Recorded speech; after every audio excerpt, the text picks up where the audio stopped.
Hey, what's going on, y'all? What's going on? Welcome to the You Ain't Finna Give It To Me Like That podcast. We are here, back again, another week down, another week back at it. Shout out to y'all for joining the chat when y'all pull up, and shout out to the co-hosts we have here. I have Erica with me. How's it going for you, Erica? How's your day? It's going great. Awesome, awesome. And also we have Maurice with me as well. What's going on, bro? How's your day? What's going on? How's everybody doing? We're doing good. We're doing good. All right, man. So today's topic, it's gonna be the complexities of being friends with the opposite sex. This is a topic that was brought up by Maurice, and the three of us all kind of, discussed it behind the scenes and figured this would be a great show topic. So let's actually get started with that. Maurice, what was your motivation for having this topic? I saw a video about a lady was talking to other women, or she was trying to. I guess we can say warn men about dating women that have too many male friends, and so that was my motivation behind bringing it up.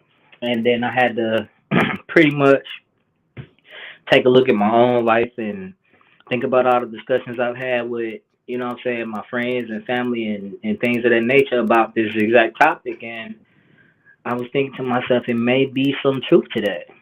So that's what brought this on. Gotcha, gotcha. As far as the topic itself, I think it's a interesting topic. I think it's something we could definitely bring some value to our listeners and definitely entertain as well as educate. What are your thoughts, Erica, about the topic? I think it's very interesting. I do think that this topic does need to be discussed when it comes to women or anybody who has too many, friends of the opposite sex. You have to understand the motives. You have to understand, just overall why, because understanding why can give you more insight into who that person is, how they think, how they move, that sort of thing. Gotcha. Gotcha. All right, well, let's get to it. I'm gonna come right out the gate and let's talk about the topic, and I think the hot topic, and I think the question I want to start off with is, and this is to everybody here: can men and women be just friends? Is it possible for men and women to be just friends?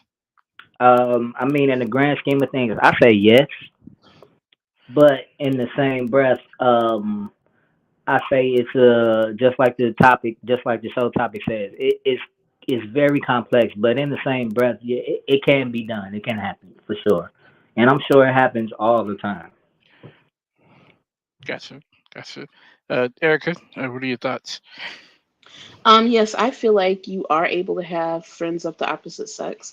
You just have to, in my eyes, you have to make sure that your motives are on point. Like if you're going to be dating and that sort of thing, you need to make sure that the person that you're dating is okay with those friends, comfortable, and that certain things aren't crossing lines. Hmm, hmm. Yeah, I definitely also agree with the both of you. I think that it's very true that men and women can be friends.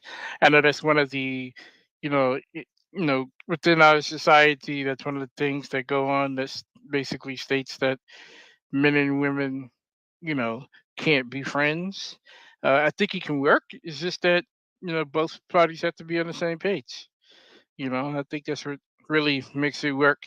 Um, I had a quote here from sociologist Michael Kimmel, and he states millennials are far more likely than their older peers to see non sexual friendship between men and women as normal.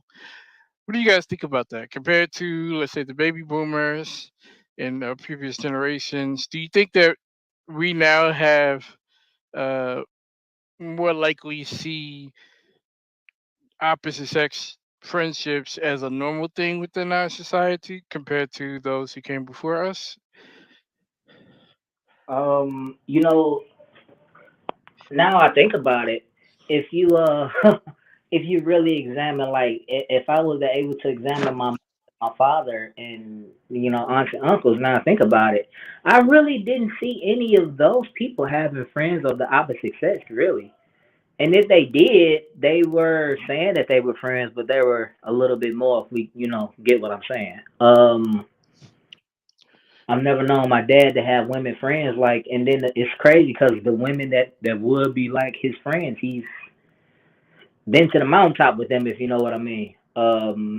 As far as my mom, I mean, it would be the same situation. So I can see how that may be true as far as younger people being more friends with the opposite sex. But yeah, the older generation, now I think about it, and I'm really combing through all of the older people I know, and I can't really think of anyone in my personal life that had a friend of the opposite sex. Hmm. Okay. Okay. What about you, Erica? Do you think that that's something that's more recent? I think so. I think that as the older ways of doing things, the older ways of understanding begins to fall away, I think that we are able to finally, pull ourselves out of the box that says that men and women can only, coexist if you're having sex. And so it's like at this point, you're able to, have friends of the opposite sex, have different experiences that's not, necessarily sexual, and be able to grow as people and just have those experiences, go out, have fun, get different perspectives and understandings on life. You can't get that from just the same sex. You have to commingle with everyone in order to get a well, rounded view of just life in general and how you see things. So I think that in the past, due to maybe like, I don't want to hinge it on religion, but it's like it's kind of a religious type thing where it's like, men and women need to be separated. Men only, call on women when they're trying to set up a date, or, wanting to meet the family because they want to ask their hand in marriage, or, same thing with women. They're only out with men if they're trying to actually be with that person and it's a date and a family approves. Once you start moving away from that understanding and ideology, you're able to be a little bit more free. You no longer have to shackle yourself to one, frame of thought when it comes to, men and women. And there are some people that may have a hard time letting that go, and those are the people that you will see pushing back on, opposite sex friendships. And hopefully one day they'll be able to open their mind as well. But I do think that this generation, or at least the millennials, are a little bit more open-minded than, those in the past. Gotcha. Gotcha. Yeah, I definitely agree with that as well. With both of you guys, I think it's a more recent thing. I think that social media has helped in that regard because with social media, a lot of people can you can communicate with a lot of people at once. You get access to people that you wouldn't get access to, physically, where you're located at. So I think social media helps encourage that. That is something that our peers didn't really have much of. Not our peers, but our parents didn't really have much of prior to, this generation. So I think social media does play a role. I'm sure you guys agree with that as well. So as far as men and women being friends, uh, what do you guys think that makes that work? What are your thoughts of that? I think being respectful of each other, understanding each other and what it is that you want out of the connection, that makes it work. So it's like, you have to be honest with any relationship, be it friendship or romantic. Communication is at the top of the list. As long as you've communicated and you understand that there's just certain levels you're not going to cross, there's certain lines you're not going to cross, there's certain things that won't happen, then I think that that actually clears the path to be able to have an open and honest friendship with the opposite sex. Gotcha. Gotcha. Maurice, what are your thoughts? What makes men and women be friends? What makes that work? Oh, I completely agree with Erica. I think, of course, with any friendship, communication is the biggest factor there. So I think long as the two parties are on the same page, as far as communication, I'm sure it can work for sure. But it can. But we'll get to that later. But yeah, as long as the communication is on point, it can work. And then also when we talking about friends, like I think too, how deep of a friendship are we talking? Like, are we hanging out all the time? Are we just strictly talking on the phone or corresponding over social media? So I think all of that stuff plays a part in it, and then that's when stuff starts to get a little, it can be a little complex, especially if you are in a relationship with someone. But I'll stop at that because I'm pretty sure we got questions leading up to that point. Absolutely, absolutely. I think that there are different types of friendships. You can kind of uh, put them in tiers, and we'll definitely get to that later. Um, I think that there's something else that comes up with us in our generation is that a lot of us, and as well as those who came before us, the boomers and such, we've all had the commonality of being able to have opposite sex friendships as children, and it works fine for the most part. It's when we get older, it's when we're having um, our bodies change and things like that. We're getting out of puberty.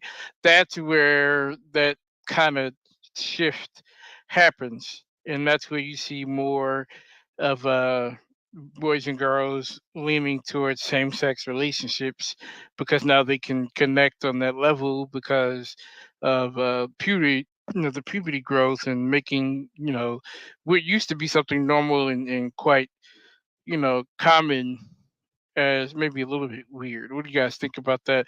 Do you think that you know as children you kind of don't think about each other in a certain way, so it's easier to be friends with whomever you want to be friends with, in contrast to once puberty hits and things like attraction and things like that start popping up? Yeah, I think you made a great point there. Yeah, it's less of a factor when you're younger, because you don't quite understand or have those feelings yet. Because yeah, like you said, you haven't gone through puberty, your hormones haven't peaked, so you don't really understand those connections as a youth. But I will say, in my case, um, I had female friends when I was young in elementary school, but there was also a connection there too. I mean, I can't speak for the girls, but I know I didn't quite understand it, but I just knew, basically in a nutshell, I knew I liked girls, and I knew that that was the thing I wanted to do. So I mean, for me being young at that time, the understanding that I was attracted to females was there, but by me not understanding how how I guess how the relationships work and me not going through puberty yet, it wasn't such a big deal, or there wasn't any pressure there uh for me to have those type of feelings. It's just one of those things where, okay, I know this is what I want to do.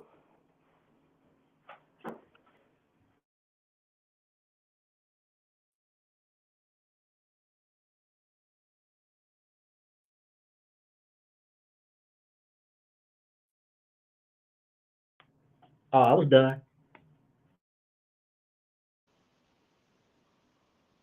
Okay. So as far as puberty goes, I honestly, and I might be, a complete weirdo in this case, but I wasn't really focused on. Oh, I think he dropped. Um, I wasn't necessarily focused on boys even once I hit puberty. The first time I think I had like a solid boyfriend was ninth grade, and so that was way after puberty started. But before that, like middle school, definitely elementary, I was not focused at all on that, and so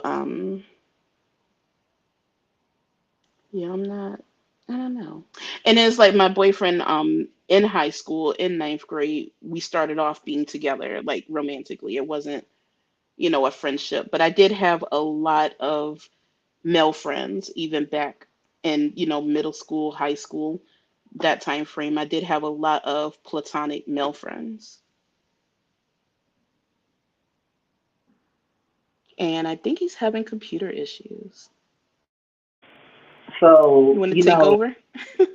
yeah, I was about to say, so by the time, puberty hits and you're in high school and things of that nature, did you feel like any pressure to kind of like be in relationships, or should I say romantic relationships with any of those males that you were friends with?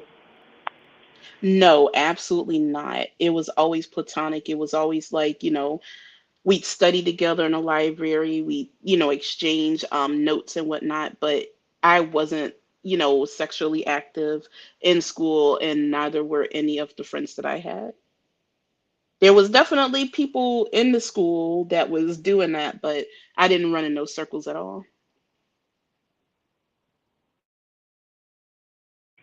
And see, this is where it kind of gets complex because you're saying from your perspective you didn't have any, I guess, any feelings or any pressure to do that.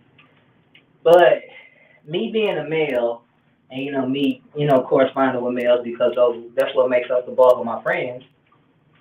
I know that we have this thing where we may not always vocalize and we may not always act, but sometimes we're attracted to the women around us, but we just don't act on it out of, especially when you're young, kind of like out of fear, not necessarily being scared of them, but just like you haven't built up that experience enough to, I guess, and for lack of better words, kind of spit game to a woman or kind of take it to the next level. You kind of okay with her being a friend and seeing if she'll give you a sign or a signal that something may develop into more than what it is.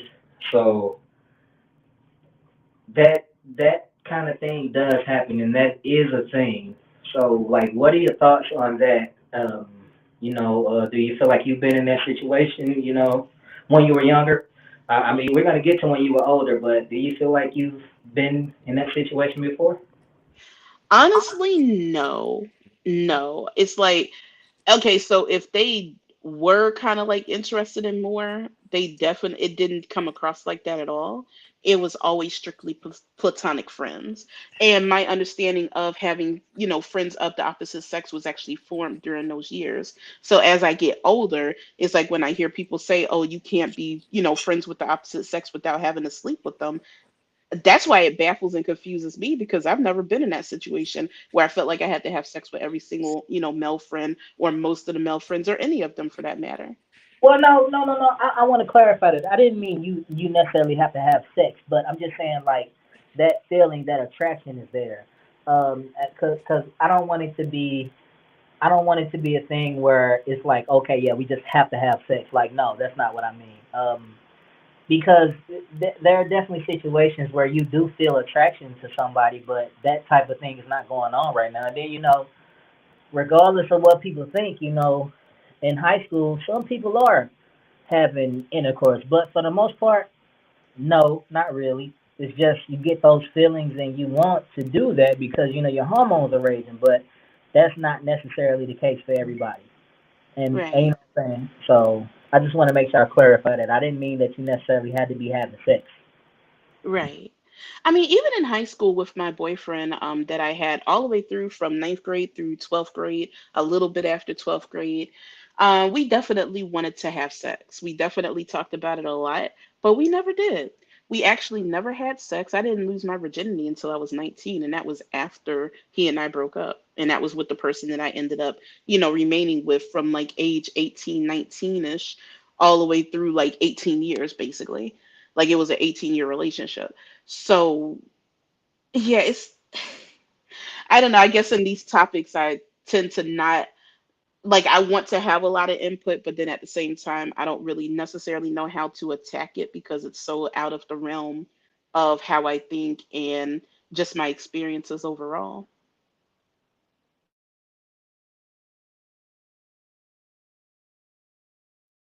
All right, you guys, can you hear me? Yep. All right, I'm back. I'm back. Sorry about that. Um, so what was the question that you were asking? I'm gonna. get in on that. Maurice,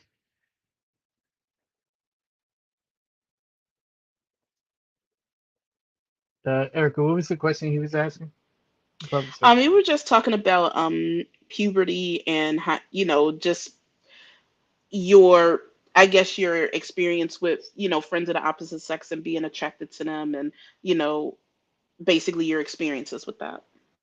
Yeah, yeah, Gotcha. yeah.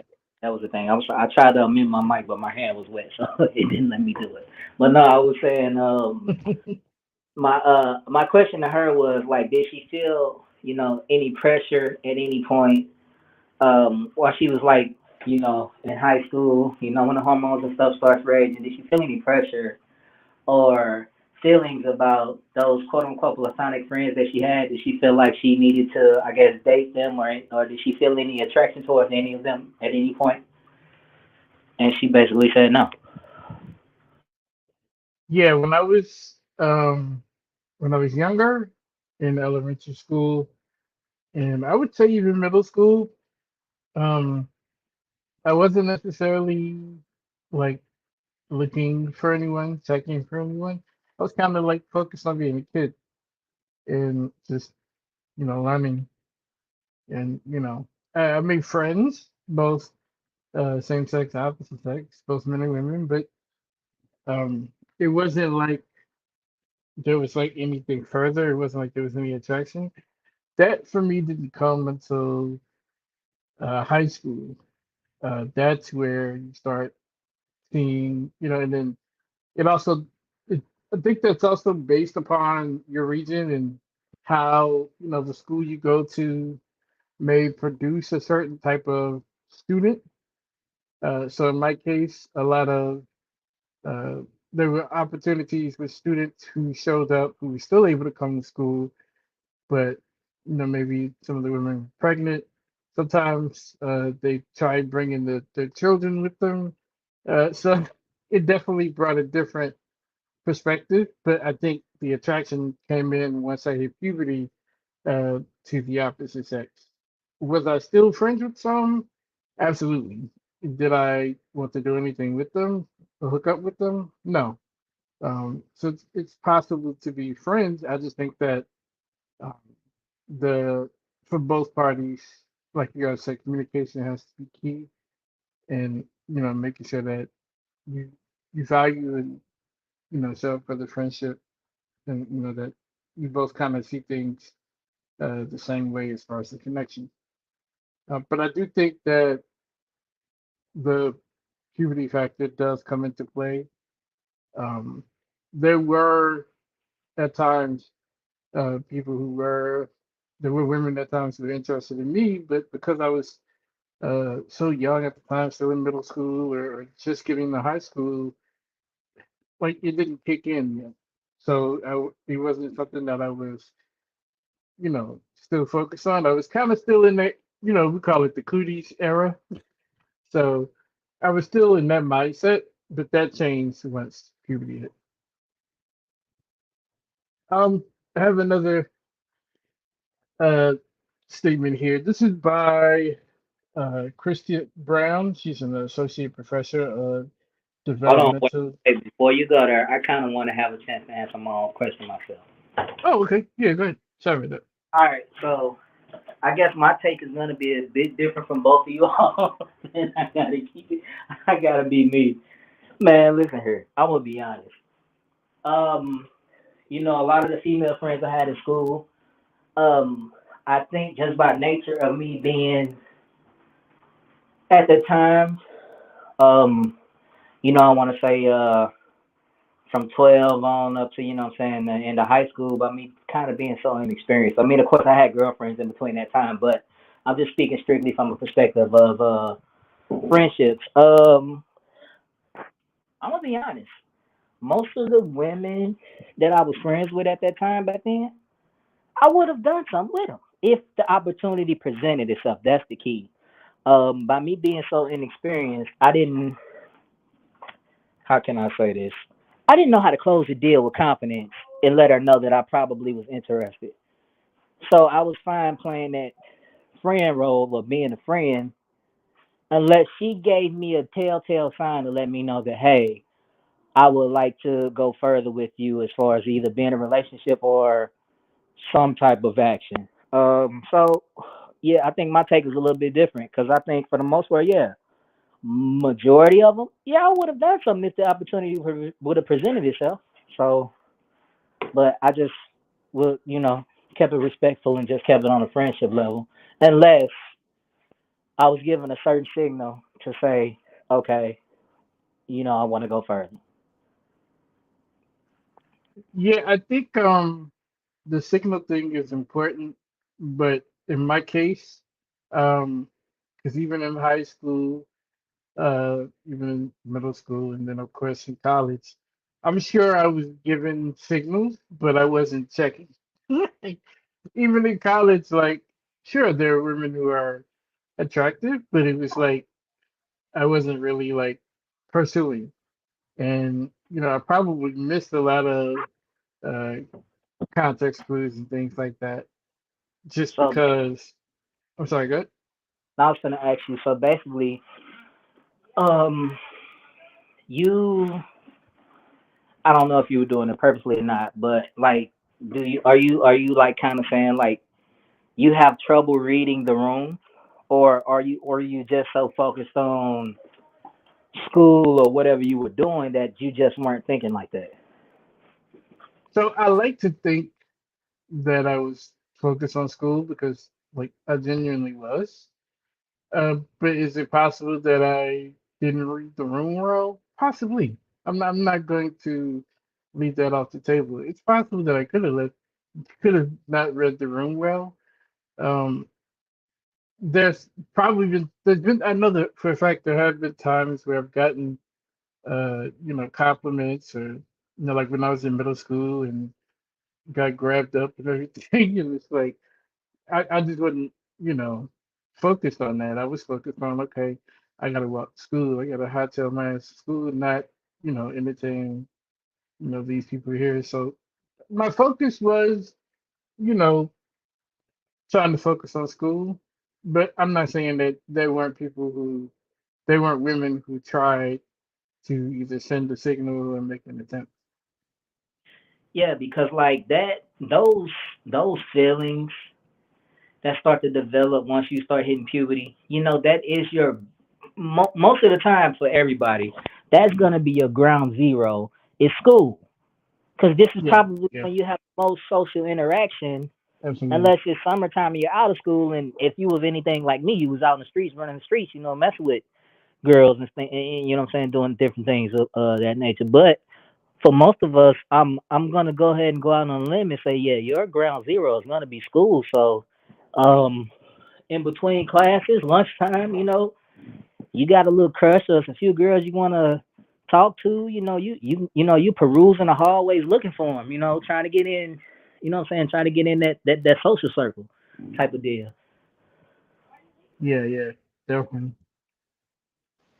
I think we Um, also are leaving off mhm. the table the fact that while I guess typical people that go through puberty are like, you know, all but jumping at the chance to be with the opposite sex, in a sexual way or whatever way, basically. You have to also not leave off the table the fact that a lot of kids go through unspoken trauma. And so while it Yeah, may, appear to be normal to want to, do all of this activity with the opposite sex, some of us were just kind of like, I just don't even want to deal with that because of what we've already gone through. We just want to focus on school. We want to read in the library. We want to be left the hell alone, facts, basically. facts. And that's where I fall, basically. Like so much had already happened by the time puberty kicked in that I wasn't interested in that shit. I wasn't interested in the opposite sex. Low key, I wanted them to stay away from me, but the ones that were cool enough to be friends, I was good with it, but otherwise, stay away from me. Hey, Yeah, I was I agree. broke. I agree to a certain extent. I feel you on that. I too Yeah, have my own personal traumas.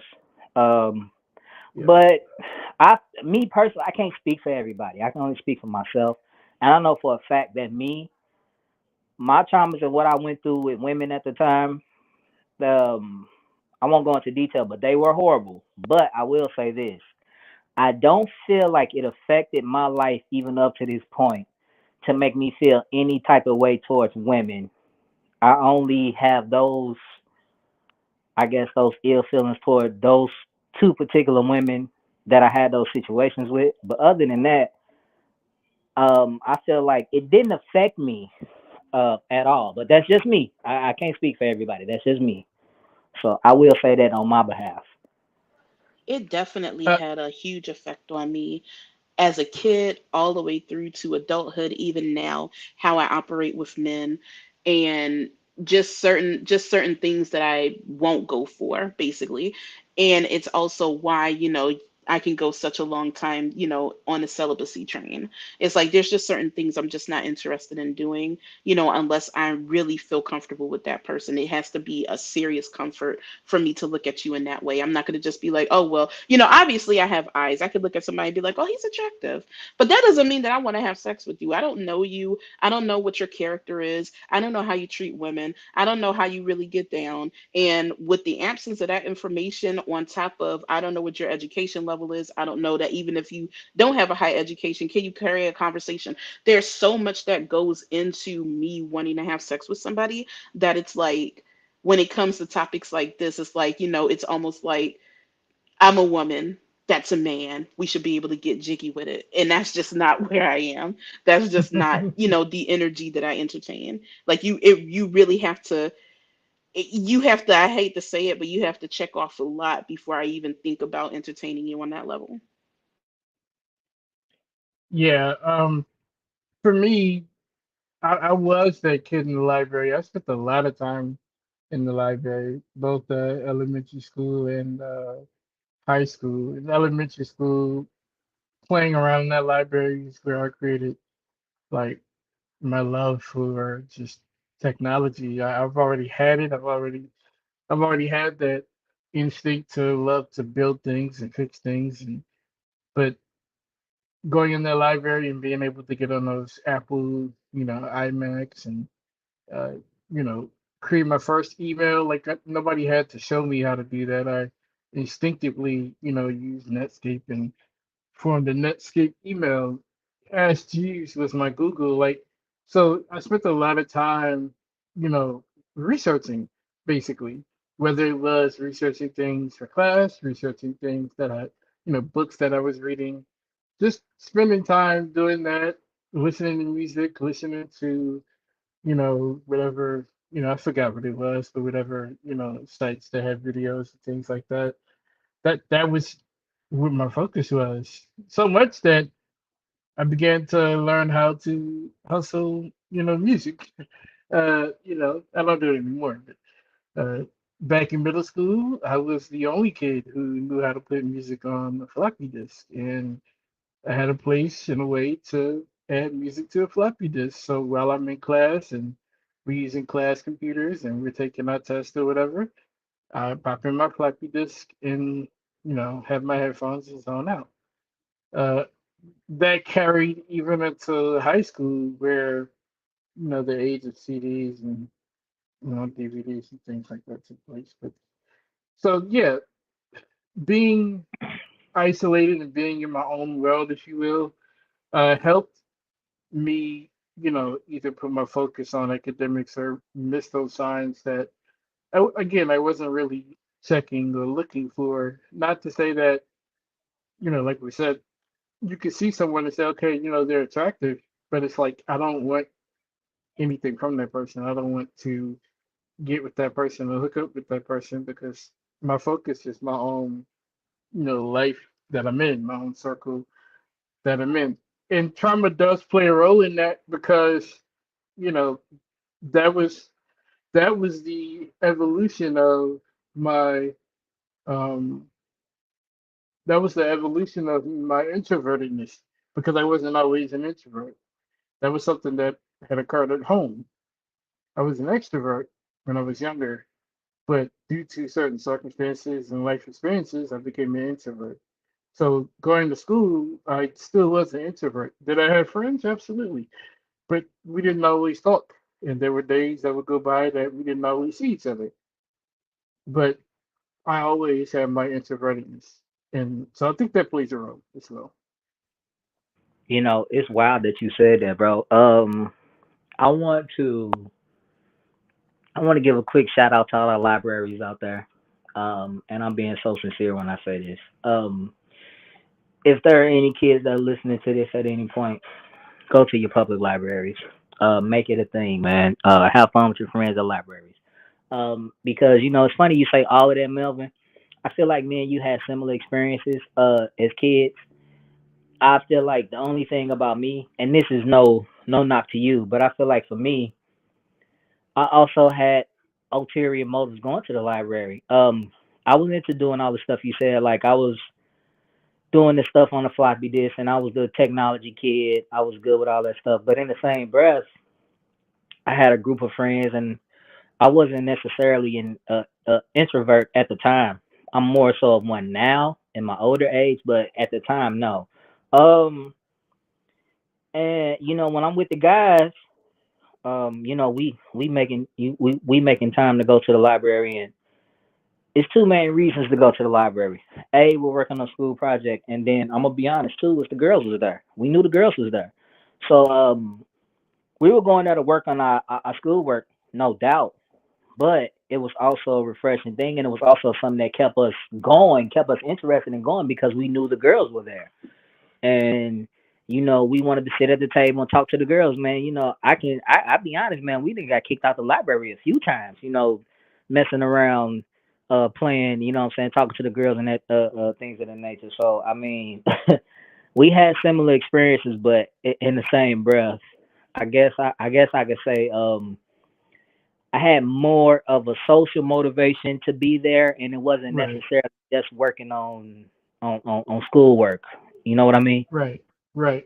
I agree. Girls were there more than boys were, but like with me, the only time I looked up from my screen like was if somebody said, "Hey, help me with this," or it was time to leave the library. You know what I'm saying? Like, that's again, it's very different with me. Where even at times there were girls who needed help with certain things, and I would help them, but it wasn't because they attraction. Even though there may have been an attraction, there may have not been, but it was just I'm gonna help you out so I can get back to doing what I was doing, basically. So, um, but that was my experience. Good question though. I went to Global Talent made by Christia Brown. She's an associate professor of developmental psychology at the University of Kentucky in Lexington. She states that research backs up the notion that those who build opposite sex friendships as children turn out to be better co-workers in the future. She also suggests that boys and girls grouping off together at an early age limits their abilities to properly communicate later in life, which I do agree with. But I want to finish her statement here. She says by the time puberty hits and they want to talk to each other, they lack the skills to do so, which can result in negative interactions and even sexual harassment. And those negative feelings can carry over into adulthood. What are you guys' thoughts about that? I think that's very, very true. I've actually seen that in action. I mean, yeah, I think we kind of went over that slightly, but not so much Slightly, specific yeah. detail. But I will say this, yeah, because what I said earlier, I didn't feel like I had the experience to close that deal, so I can see how that would be a problem. Um, I know nowadays the waters get a little bit muddy with the SA and interactions with women, and we're getting to a point in society. I won't go too deep in because that can be a whole nother topic, but um, we're kind of getting to a point where I guess for lack of better words, men are kind of we're kind of, I don't want to say scared because that's not the right thing to say, but I will say we're a lot more cautious with approaching women nowadays than probably we were when we were younger, or back in the early 2000s or the 90s, because we live in a different time and this society is very different approaching women. Um, so you kind of don't want to be that guy who who approaches a woman and end up being accused of something, or just what's going on lately. Women have kind of become more aggressive nowadays, so you kind of don't want to deal with a woman being disrespectful to you if you show that you are attracted to her, you're interested in her.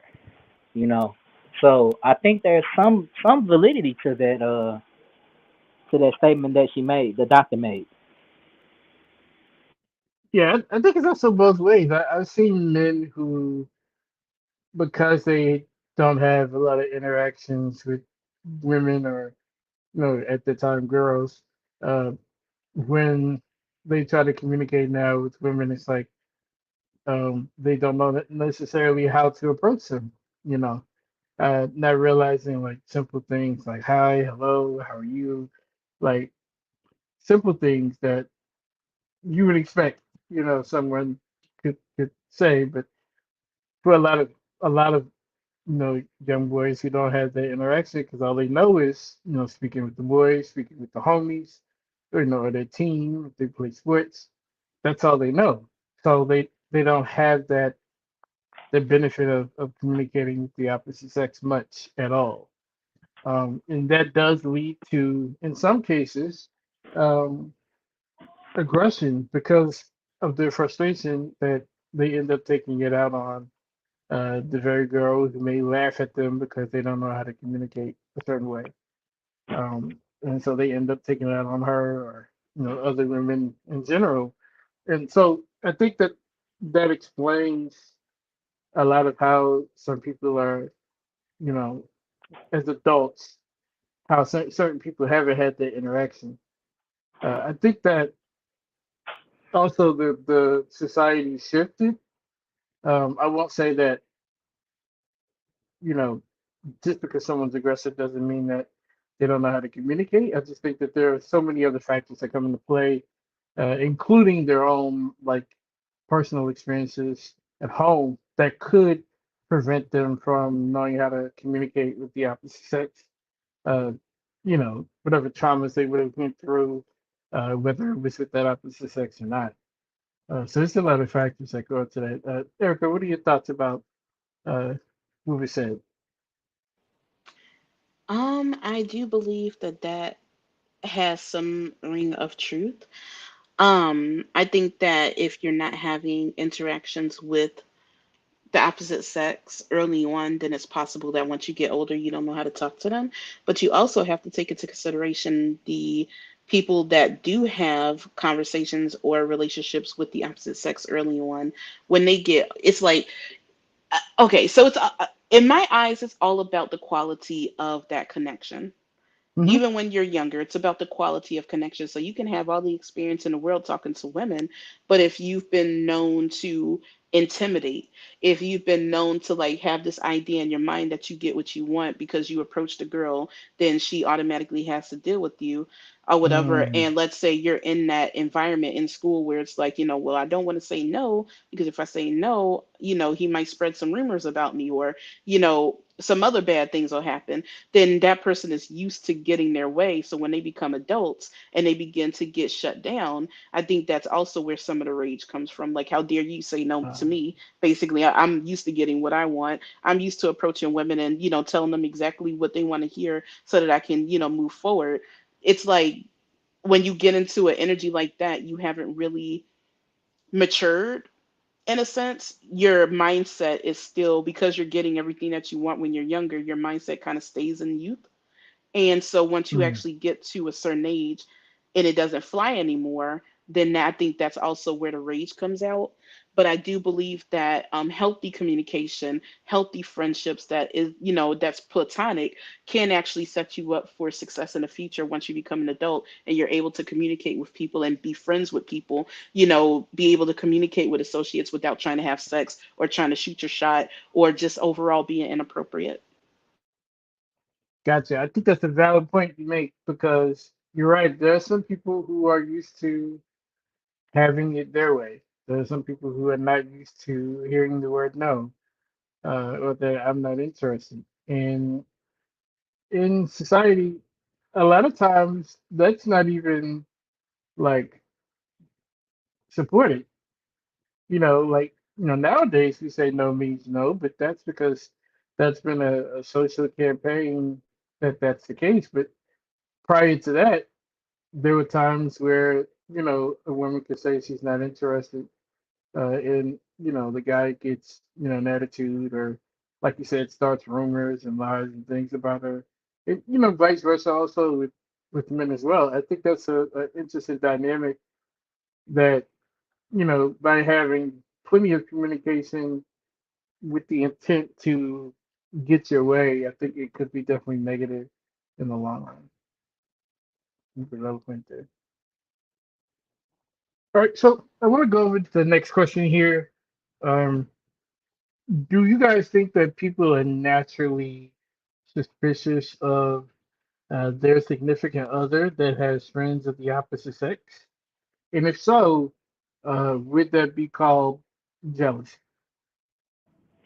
I don't. I'll be honest. It's not natural, but I will say this: your life experiences and the experiences of those around you create that feeling that you have as far as that goes. I think it's really all in how you were raised and the quality of those relationships of the people that were around you. I think that what matters. And I know for me personally, having these same conversations with, the people around me and men and women, I guess this is the part of the show where for me personally, it's going to start getting a bit complex because I do believe that men and women can be friends, but I will say that there needs to be a cap on it and there needs to be an understanding of it because I've run into too many situations and also seen too many situations where it wasn't a good look.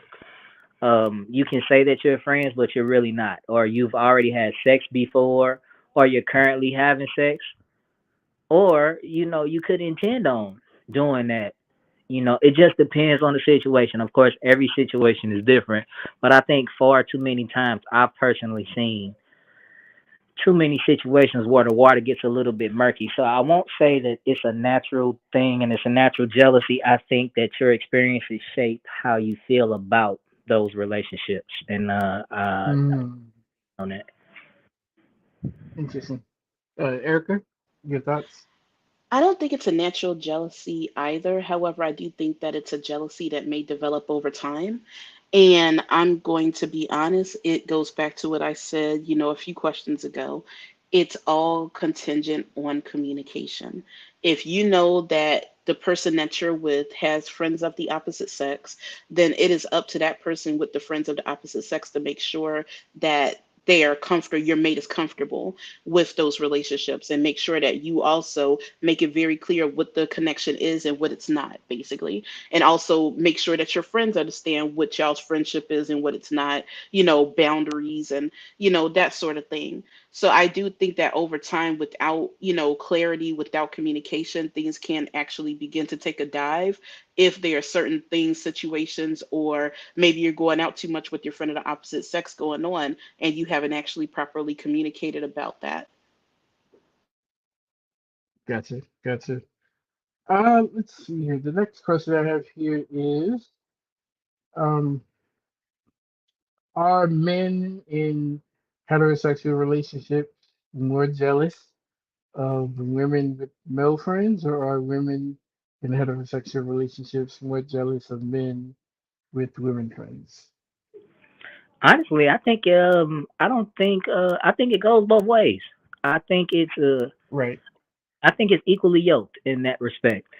Um, because I know for a fact, like I said, I can take into account my personal experiences and those around me that we've had these conversations. Um, yeah, I think it's equally yoked because I'll talk to women or maybe my siblings, my sisters, or female friends that I have, and their significant other might be jealous of a relationship they have with a certain male. Hell, it could have even been me. And then in the same breath, on the opposite side, I could say where there were times where I won't even say that I was jealous, but I just had a feeling that maybe the guy wasn't on the up and up, or he was just playing his role until his opportunity hit. So I won't say it's jealousy, but it was just more of a I'm watching that dude with a watchful eye, or I ain't gonna even lie, I don't feel comfortable with you being around that dude because I'm telling you something ain't right about him. Because a lot of times we don't trust our intuition enough, and don't get me wrong, every blue moon someone's intuition could be, or you could be making things up in your mind that could be more than what it is. But for the most part, Right. usually when you have a feeling or a certain intuition, there might be some validity to something going on. And you know, as far as these relationships goes, I think people what we tend to not do is think about the how can I say this? We don't think about the I guess the mental aspect or the feeling aspect, of the chemical reactions that are going on between people. We don't really think about that. We only seem to think of it like on a surface level as far as like communication and maybe attractiveness as far as like looks, or visually seeing it, but we don't think about the chemical reactions that are going on between each other.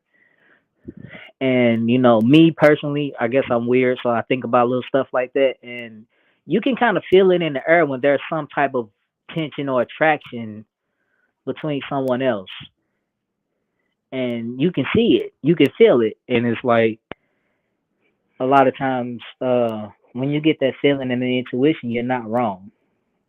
So I'll leave it at that before I go a little deeper. Okay. Erica. Yeah, I agree. When it comes to that sort of situation, but it's like when it comes to intuition, you have to understand that sometimes it truly is, like you said, it's a fine line between your intuition and maybe things that you've thought up in your mind, scenarios that you've thought up in your mind, and so those things are beginning to manifest when you speak, when possibly none of that has actually happened or taken place. Right. Um, and so it's really just a complex situation. I think that again, it just really all boils down to communication, open, honest communication. Without that, you have nothing. Without that, you have the jealousy. Without that, you have the scenarios in your head. However, there are some times where you can be as open as you want to be, you can be as transparent as you want to be, and your mate is still just stuck on believing whatever's in their mind. And in that case, it stops being a communication thing, and it becomes a maybe your mate is not ready to be in a relationship thing because they have other things that they need to work on within themselves, Mm. which is causing them to project onto you. So that can also sometimes be a fine line. You have to be very clear, but if you feel like you're being clear, you're being honest about your friends of the opposite sex, you feel like your friends haven't done anything to cross the line, and yet your mate is still upset about it, that's something that y'all need to communicate with amongst yourselves to figure out what exactly is causing that issue. And sometimes it truly comes down to you need to possibly be by yourself while you work on certain things within yourself that may be getting Mm. triggered, that has nothing to do with your mate at all. Yeah, Mm. I think I want to add one more thing to that too. I don't think we need to take off the table that actually sometimes it happens. Shit happens. Let's be real. Sometimes things do happen, which is why the relationships with opposite sex is another reason why they kind of get complicated. Sometimes things happen, and maybe nobody says anything, but you can feel that energy in the air. Like you can feel that awkwardness around them being around each other. Like man, I feel like something happened or something ain't right with those two. And maybe they're not okay with it, or maybe they were completely okay with it, and it's just a delicate situation when you're in a relationship and you know that you messed around in your mate if you actually care about them. Some people can do it and not give a damn, but if you actually care about them, I feel like sometimes you'll feel that energy. You'll feel it. So sometimes shit does happen. Maybe the right opportunity presented itself. Maybe you were left in a room with this person too long and something just happened. I mean, things like that do happen. We know they happen. So I don't think we need to take that off the table either.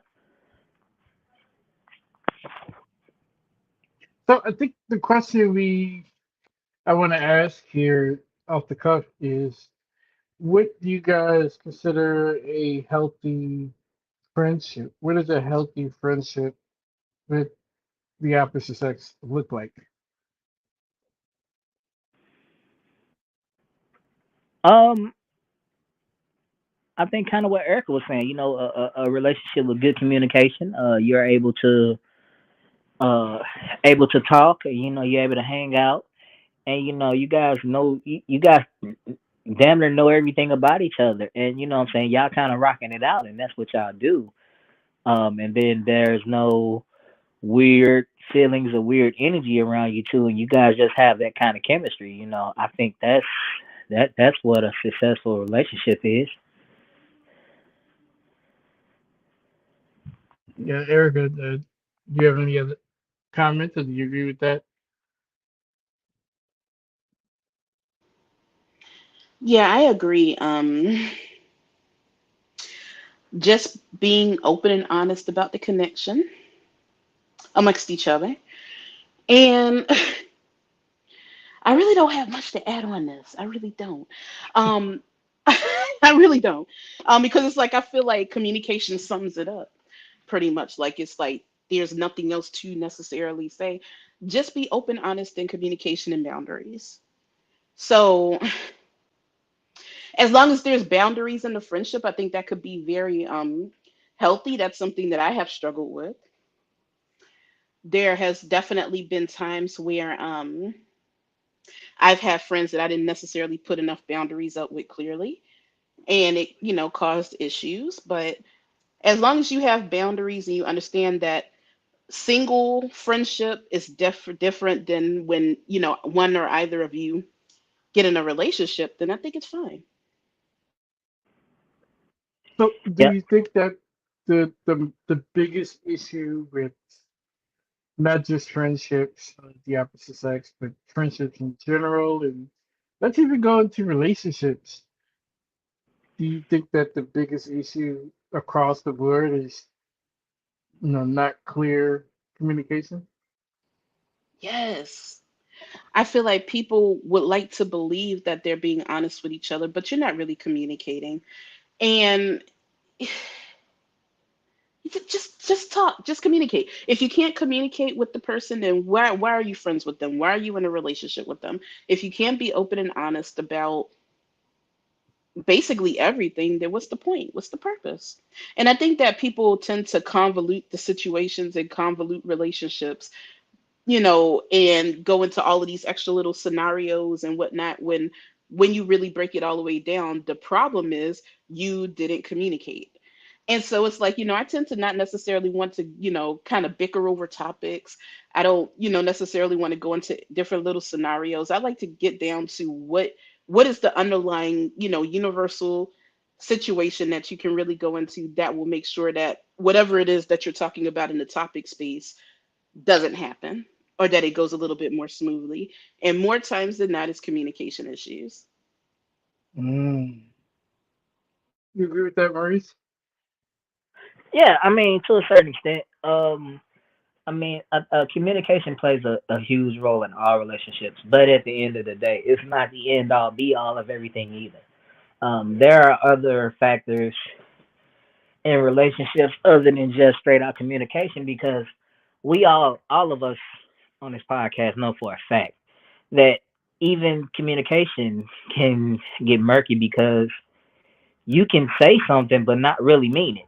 Maybe you're just saying it because it sounds good to say, or you're saying it just because that may make somebody feel a certain way, but you really don't feel that way when you say it. So I know for a fact that these things happen, and especially in relationships. Sometimes you may not be on board with something your mate is doing, but just to, I guess, not cause a conflict at that particular moment, you just say whatever you know what I'm saying, they want to hear, just to let it be what it is. That's why I say here's where it's going to get complex, because let's just say I've been in a situation where I've been in a relationship and I've been open and honest from the beginning, even when we first started dating. And I said, hey, I have a female friend. She's been around for X amount of years. You know, we're like damn near family. She's damn near like my sister. And the woman could be like, okay, that's fine, no problem. But then down the line, you can start to feel the energy and start to see her not really feeling that relationship when she said she was okay with it at first, and you can confront her about it, and things could be totally different from the conversation you had in the beginning. So that's why I say communication obviously is a big part, but it's not the end all be all of that situation. I'm gonna be 1000% honest. That is the be end all be all, because if you said that you had a female friend that you've been friends with, she's damn near family, pretty much a sister, you would never go there with her. And the person that you're dealing with says, "Oh, that's cool, that's all right, I'm good." And then later on down the line, she says that or she gives off the energy like she's not okay with it. Either she was lying about being okay with it from the beginning, which is a lack of actual, real communication, or something has happened from the time that she was okay with it to the time that she started, maybe giving off the energy that she wasn't okay with it. Something happened, something different happened that has triggered her, and she hasn't been open and honest with you communication about what those issues are. And so she's just kind of like, silently brooding. You can feel the energy, but she's not going to say anything. So that actually is communication. You can have clear and Mm, open and honest communication with someone, and you can also lie, which is also a form of communication, but that's not the communication I'm talking about. I'm saying if you dial down to your real honest feelings and you say, you know what, I'm not okay with you having that male friend, or I'm not okay with you having that female friend, or whatever, that's open and honest communication. That's speaking what's really in your heart versus trying to appease somebody, which is you trying to control how they view you so that you don't look like a bummer, basically. Mm, And but you're not being honest. That's not communication.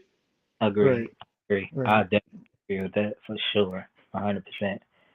Yeah, I definitely agree with that. And on the flip side, I could say from my perspective, I'll say this. Um, I'm definitely honest with my assertion. So if I'm dating a woman and she says she has a male friend, um, I think I began to ask certain questions, and then I kind of want to meet him to feel him out to see what he's like. I won't just be like, "Oh, I'm okay with that," or I won't be like, "No, you can't have a." I don't do that. I obviously I approach situations totally different. So I'm very honest. I'm very wary and very skeptical about those relationships with males because I'm a man. I know how we think, and I know how what I'm saying. We have these conversations a lot. A lot of times, I wanna say it's akin to being a wolf in sheep's clothing. Sometimes you're there, you're her friend. You may have been friend zoned, but if the opportunity presents itself, you gonna come out of those sheep's clothing and you're gonna turn into that wolf that we know you are. It just depends on the situation. So I would like to meet the guy to see where his head is at and see what he's going on because I feel like I'm a decent enough judge of character to know, all right, this dude is playing his role, or this dude might be a genuine person. He's, what I'm saying, he has no ill intent or to mess up my relationship. So I definitely want to speak to that situation. Okay, so when you say have the potential to mess up your relationship, no one should have the ability to mess up your relationship outside of the two people that actually resides within said relationship. So if there's a friend that can actually turn into a wolf and basically bear his claws and descend upon your relationship, basically, and with the intent of tearing it apart, then that means that there were certain weak spots within your relationship with that person that was exposed by that friend. And so, that Mm-hmm. almost goes to that whole situation where it's like, oh, well, that woman stole, my man, or that man stole my woman. Nobody can, people willingly go. So if you have a Right, connection where it's like it's tight and it's right. ironclad, then there's no, I don't care what that friend does. I don't care if that friend decides to be bucket naked with a fucking rose in his mouth, laying across the fucking couch. None of that matters if the woman that you're with is actually wanting to be with you and y'all have a tight enough, connection. It's like there's nothing that that man can do to entice her away from you, basically. Yeah, I feel you on that. I feel you on that. I definitely feel you on that. Cause I mean, even I live by that. I live by that code. Basically, if she's with you and somebody takes her away from you, she really wasn't yours to begin with, really. Um. So yeah, I feel She you was on. for the streets and you didn't even know it. Yeah, I guess we got to talk about that too, maybe at a later show. But there are a Yeah, lot that, of that, that definitely has to be a there different are show. a lot of 304s out here that one that claim to be relationship or wifey material, but they really 304s, and that's a whole nother topic. But I'll leave That's that alone. definitely another topic, but you have to vet. Just like women are told all the time, well, you were dealing with an ain't shit nigga. Well, you probably need to vet a little bit better. Men got to vet better too. And it's like it's okay to ask certain questions that may not necessarily make you popular, but it still gets the job done, basically. Yeah, And so it's I think it's ignoring those red flags. I think it's really ignoring those red flags because I feel like when you meet somebody, even though you quote unquote meet their representative and you kind of see what they Mhm. want you to see, I feel like even in the same breath, that person exhibits certain qualities and behavior about themselves that you need to pay attention to, but you're in such a lustful state or such in love state that you completely ignore that type of thing until it becomes a problem later on down the line. Right. Yeah, a lot of people do that. Like, oh well, she or he is single, so it's like I can't really control what they do. But if we're in a relationship, they'll change. They'll be able to, iron this stuff out. With love and attention, we'll be able to fix that. You can't turn a hoe into a housewife. Nope, you can't, and we You keep can't you failing at can't that. unhoe a hoe, basically. Like Nope, once nope, once once and I'm she gonna puts be on the honest. hoe crown, it's And I'm gonna there. be honest, no matter how old some of us get as men, we hear that from damn near birth, and we still try to do it. we just keep failing every time. It's what- And that Not the goes for whole. women too, with men who think that, oh well, if I cook him the right meal, if I, rub his feet after work, if I give him a full body massage and run his bath water and so that he can relax and some Epsom salt and really just put on like that real, like, I don't know, that shit I do. I don't know if other women are out here doing that, but Nope. that you could actually turn that man who's out here hoeing around with a bunch of, women basically into like a respectable man that's really going to be dedicated to your relationship. And that's so very far from the truth. He's going to keep you home. He's going to keep you as quote unquote the main. But when he leaves the house, he's out there fucking around with all types of hoes. So it's like you have to be very careful of who you give your energy to. When you are a good hearted person, you honestly operate in the understanding that people might think like you or you know, operate the way that you do. They don't. Stop expecting you from other people, basically. yeah, that's a quote. We need to record that and we need to put that out on wax. That's a bar. That is a bar. No, That is a no, bar. This girl is firing on all cylinders right now. exactly. Yeah, that's a reality check right there. Is stop expecting you from other people. Woo! Yeah, I felt that in my soul, like my heart beating when you exactly. said that. Man, did you feel that right I felt that, bro. now? We Yo, in church right now. I felt that. church this evening. We in church this evening. Please open your Bibles. Yeah, that was definitely a bar. I hope y'all heard that in the audience. Man, we That need was one. a We need to bar. drop one of clue bombs for Erica right now, for real. Yes, sir. Yeah, I'm gonna get some clue bombs, right? I'm gonna make sure I get some clue bombs for sure. Goodness, goodness. Mm-mm-mm. Wow, I don't even know what to say after that. That's whew. Hey, that's a good point. That's a good point. For sure. Um, I want to ask, do you guys think that it's easier for men to communicate with the opposite sex? And do you think it's easier for women to communicate with the opposite sex? And when I mean easier, I mean to the point of vulnerability. You think it's easier? No. I'll come out of the gate. No. I feel like as Why not? men, I feel like as men, we kind of got this unspoken thing. Well, it's not even necessarily unspoken, but I know amongst us, we have this thing where a lot of us are like, you don't want you don't want to show your woman your vulnerabilities because it may hurt you.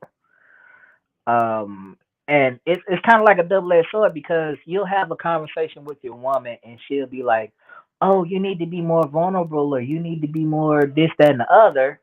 But the moment you show her that, if at any point she gets the opportunity, she can throw that up in your face. And I've been through it myself personally, and I've seen it personally. Sometimes I've seen it to where you being vulnerable is a turn off to women.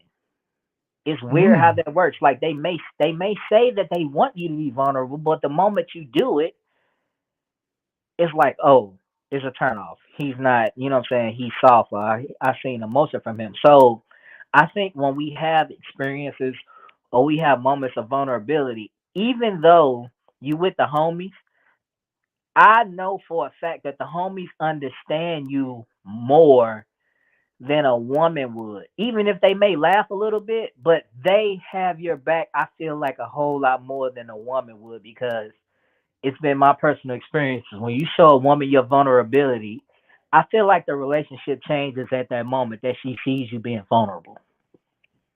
mm, So when you going through things and you having tough times, it's easier for you to go holler at the homies or the fellas or the brothers instead of going to your mate per se. Now, it depends on the situation with, like, let's just say this. If you have a female friend, you may be okay being vulnerable to her because you may not see her in that light. So it's okay to be vulnerable with her because you don't see anything romantic or any situation where it doesn't really matter if she feel some type of way about you being vulnerable because you don't feel like you'll ever go there with her. So it may not matter as much with that particular situation. But as far as probably like your woman, the woman in your house, outside of outside of a funeral situation, uh, wow. outside of a funeral situation, no, I wouldn't advise no man be vulnerable with their mate at all. It just, I feel like it just changes the dynamic of the relationship. I've seen it happen way too many times with myself and with other men included. That's why we feel more comfortable being vulnerable with each other. Or if we do need or we do want to shed a tear or want somebody to feel us, we much rather have our homeboys, you know what I'm saying, or our father or our brother hear us out because even then they probably can relate a lot more than a woman can in that respect. Mm, Because uh, we live in this society where you know, as a man, you talk, suck it up. You can't show no vulnerability. You can't be out here crying because you're having a rough time. And I think that's why that turns a woman off because she feels like if you're under pressure, you're having an issue, and you want to cry, you're not being a man about it because what I'm saying, historically, what do men do? When men are faced with tough times, we fight our way out of that tough time. We don't stop and we don't cry. We don't show that vulnerability. So I think that's why it may be a turnoff to most women that I know of. interesting. Interesting. I do got some commentary for what you said there, but I want to hear from Erica. As a woman, do you think it's easier for men to talk to women in a sense of vulnerability? Also, do you think that it's easier for women to talk to men in a sense of vulnerability? Well, in my experience, most, I would say, up in the upper 90%, most of my friends are male. I have not had any issues being vulnerable. I have not had any issues. Like, there's things that I've discussed with male friends that I wouldn't be caught dead or alive talking to women about. I just wouldn't. And so it's like, it's funny because what Maurice is saying, I have the complete opposite, approach to that. I think that men who walk around, displaying this 100% macho, like, nothing phases me type energy basically is fake. If I feel like you never, if I'm with you in a relationship, you never have any issues, you never have moments of, vulnerability, I feel like you're not being honest with me, because every human has those emotions. And so if you're dealing with women that will throw things in your face when they get angry, those were not the type of women you should have been dealing with. That is not the yardstick to judge all women on, basically, because you were dealing with women who were not, really taking your relationship or what you were saying sacred. It's Mm. like, it baffles me how people arrive to that viewpoint, because it's like, okay, well, that tells you right there that you weren't dealing with the type of woman. You probably didn't even marry her, right? And so it's like, that wasn't the type of woman, so of course she's going to throw stuff in your face later, because she doesn't really give a fuck about you like that. Mm. I feel like allowing somebody to be vulnerable with you and actually helping and guiding them through, those emotions is a real form of love. That's a real form of, cherishing that person, really cherishing your bond. And so it's like, if you have women out here who are, taking, weak or perceived weak, moments to try and throw things in your face, that was a bitch you shouldn't have never been confiding in the first place. Not because she's a woman, but because she didn't really fuck with you like that. And maybe you missed a clue. Uh-huh. But Damn. when it comes to me, break down crying in front of me. Listen, I have had male friends literally call me and within 2 or 3 words have broken down into complete tears with me. Never brought that shit up again. Help them through the moment, help them, see, maybe the brighter side to the situation, help them find solutions to the situation. And we never talked about it again, basically. Like, and I never once, had like an issue with that person and been like, oh, well, you remember that time? That, no, it's a character thing. It's not a, male or female thing. It is a character flaw. If somebody is taking your vulnerable moments and throwing them in your face, we have to learn the difference between people that really fuck with us and people that really couldn't give two shits about you, but they have you around for certain purposes, but those Mm. purposes don't extend to them giving a fuck about you deeper than that. Mm. Wait a All right. minute. Well, I'll say this too. Um, as far as the as far as what you just said, I want to point out that you said you had male friends. Now, I understand that everybody's not the same, and everybody's an individual. Obviously. So everything, what I'm saying, there are always exceptions to the rule for sure. I do want to point out that you said that you had male friends that have broken down with you, but that goes to what I said a few minutes ago was if you have a female friend and you don't mind being vulnerable with her, it's because you don't look at her in that same light. You don't have that fear that, what I'm saying, she will have an issue with it because she's just a friend in that respect. Now, um, um, I'm talking about like if you're in a relationship dealing with somebody like that. But also, I was uh, also talking about relationships as well, but go on.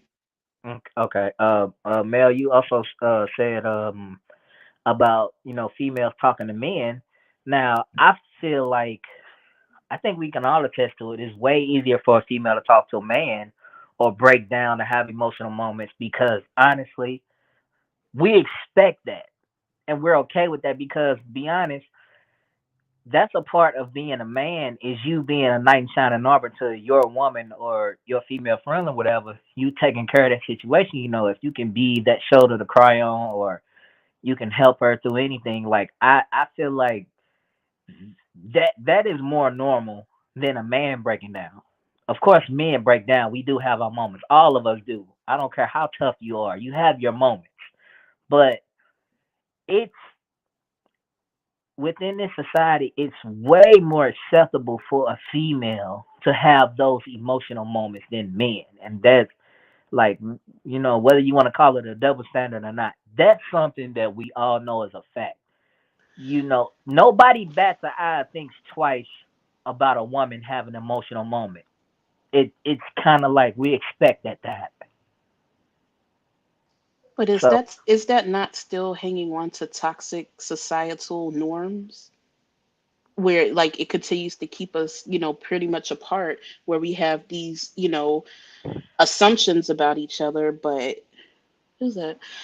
We have these assumptions about each other, but it doesn't necessarily translate to reality when it comes to you being around the right people. But because society tells you men are supposed to, be macho and never actually break down with their woman, um, that I will be honest, if I'm in a relationship with somebody and he never shows me any vulnerability, he's not being honest with me. That goes back to the communication thing. He couldn't possibly be honest because there's no way that you are tough Tony all every day, all day. So it's like I expect the person that I'm gonna be with to actually, you know, have those, emotional moments, have those, vulnerable moments. I actually will be looking at that relationship sideways if I never get that, because that's somebody who may be emotionally detached. And if you that's are emotionally unavailable, how tight is your connection really? that's why I said you are the exception to the rule because I can say on the flip side that's not been my experience and that's not been the experience of most people that are around me that I But interact with. do you think that the women that you've dealt with in the past are the type of women that you would marry? Are those the type of women that you think, are just like the creme de la creme? Or do you think that there were issues within those women that they needed to work on that perhaps was blocking off their ability to be able to connect with you on an emotional level? And so they didn't take that sacredly. They took the information you told them and used it against you later because they can't even be vulnerable with themselves. I mean, no, So they wouldn't know how to deal with you and your emotions because they can't deal with their own emotions. no, not necessarily. I mean, just like I said, I mean, you got to think. At the end of the day, there are double standards that exist for both parties, should I say for both genders that exist that work in either of our favor. And then even though we are individuals on an individual level and people are different, and like I said, there are exceptions to the rule. I'm acknowledging that you may be a person that is an exception to the rule. You cannot rule out that society dictates the feelings and emotions that we have for the most part, for the majority. Some of us can break away from that frame of understanding. No problem, understandable. But let's be honest here. Society does play a part in how you interact and how you view people and how you deal with people. So It does. Okay, society does play a large role in that, but you also have to understand that with the understanding that certain things within society is not something that we should be repeating, nor something that we really want to be passing down to children that are coming up right behind us. It's like, understand it. You could definitely lock that into your memory, but that's something that you don't have to live by. yeah, I agree with you. And the And thing is, you can find other people who feel the same way you do. Like, you don't, just because society says a certain thing doesn't mean that you have to fall into it and only choose mates that are pretty much falling in line with society. Find people that are well, more free spirited, well, I think able to think for themselves. I think at that point it's not even necessarily you choosing the mate. It's the fact that you have been conditioned to be a certain way, so you continue to be that way. And it's not necessarily you picking certain. It's not necessarily who you pick. It's saying, "Hey, I'm like this. I'm gonna be like this. I don't want to do this because I don't even want a chance that it could be or turn out the unfavorable way that it has been in the past, or I've seen it happen in the past." That what I'm saying. I think that's what happens. It's not necessarily you choosing because, like I said, we are individuals, and me personally, every woman I date, I approach that woman. as a clean slate, as a fresh person. It's not like I'm seeking out to date these certain women who act the same way. I look at every woman that I date as an individual, and she has her own mind and she has her own way about doing things. But then at the same time, me and my own individual, there are certain behaviors that I have that I continue to do because I don't want to end up in certain situations or maybe fall into some pitfalls that I've have fallen into before. I've seen other people fall into. So I guess it will be more like a conditioning thing, not necessarily who you pick when it comes to something like that. But you definitely want to try to break out of that conditioning and also find other people who've broken out of that conditioning.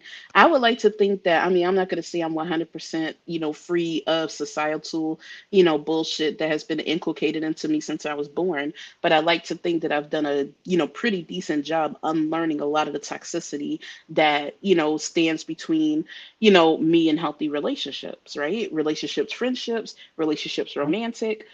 And so it's like, why not seek out people that might have, a different viewpoint, a fresh perspective? And that goes into vetting. That goes into, how does this person think? Does, the answers that you're, getting to your questions on dates, does that align with, just the typical, oh, well, every woman thinks like that. If you find yourself saying that a lot, then that means that that person is probably going to turn out to not be the person that you want. Because if that was the case, you would have been found the right person. If that person is thinking just like all the other women that you thought, that you've dealt with in the past, that's already telling you that it's not going to be successful. Right, but that's what I was saying. It's not necessarily how that person thinks. It's just the fact of, like I said, me personally, I'm using myself as an example. There are certain things that I do or I won't do to not end up in certain situations that I've ended up in before. It's not necessarily a reflection of that person or what they've done, even if they could just be somebody new that I just met. But I know for a fact that if I've had negative experiences more than one time, more than two times, more than three times in the past, I don't want to trigger or do anything that's gonna maybe put me in a position to have that experience again. So it's not necessarily the person that I'm dealing with. It's just me and how I operate. So then, wouldn't you say that it would be a good idea to take a step back from dating and women, get yourself together mentally, and just like begin to do the work on yourself that's needed for you to have a good relationship, so that when you do hit the dating scene again, you're now approaching it from a different perspective that might actually draw in energetically the person that you're looking for. Yeah, for sure, for sure. Absolutely, absolutely. I've done that. I've done that plenty of times throughout life. Taken a step back, worked on myself, and done certain things. But in the same breath and in the same time, there are certain things that I just won't do. When it comes to women, I just won't do it. But if those are things that you probably should do, then you have to be okay with the results you keep getting. So then it's no longer the woman, it's you. Which I'm acknowledging. I acknowledge that for the last 5-10 minutes. Okay. Okay. I Um, I said several times that it's not necessarily something she's doing, anything she's doing. It's just something that I'm doing because of learned experiences that I've had, or dealing with other people who've had the same experiences that I've had.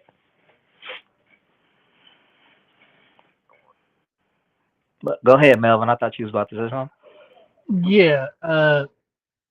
So one, this is a hell of a show. It's a lot more um than what I expected. I did not come today with my Bible, but it's okay. I'm taking Yeah. notes. I'm taking notes. Um, and shout out to Cuban for Cuban Crisis from Into the Crisis for hitting Peace, the bro. panel. Peace, bro. Thank you for But joining. Cuban, before you go there, I want to give you two things. I want to give you the up and up on what we're doing as far as the show, the topic, and get your input on a few things. And then I want to respond to the last question I just asked both Maurice and Erica, and also get your take on it as well. Um, so, because the conversation that back and forth they just had was just Like I need to go get the Pompeii holy oil right now because I am not put together. but but I want to say, and I actually have a quote, and then once I address the topic in the quote, then I'll give it a you got to catch up. So I'll give you a synopsis basically. But as far as is it easier for men to talk to women? Is it easier for women to talk to men? I want to say regarding vulnerability, though, not just casual talk, but regarding vulnerability, I want to say yes.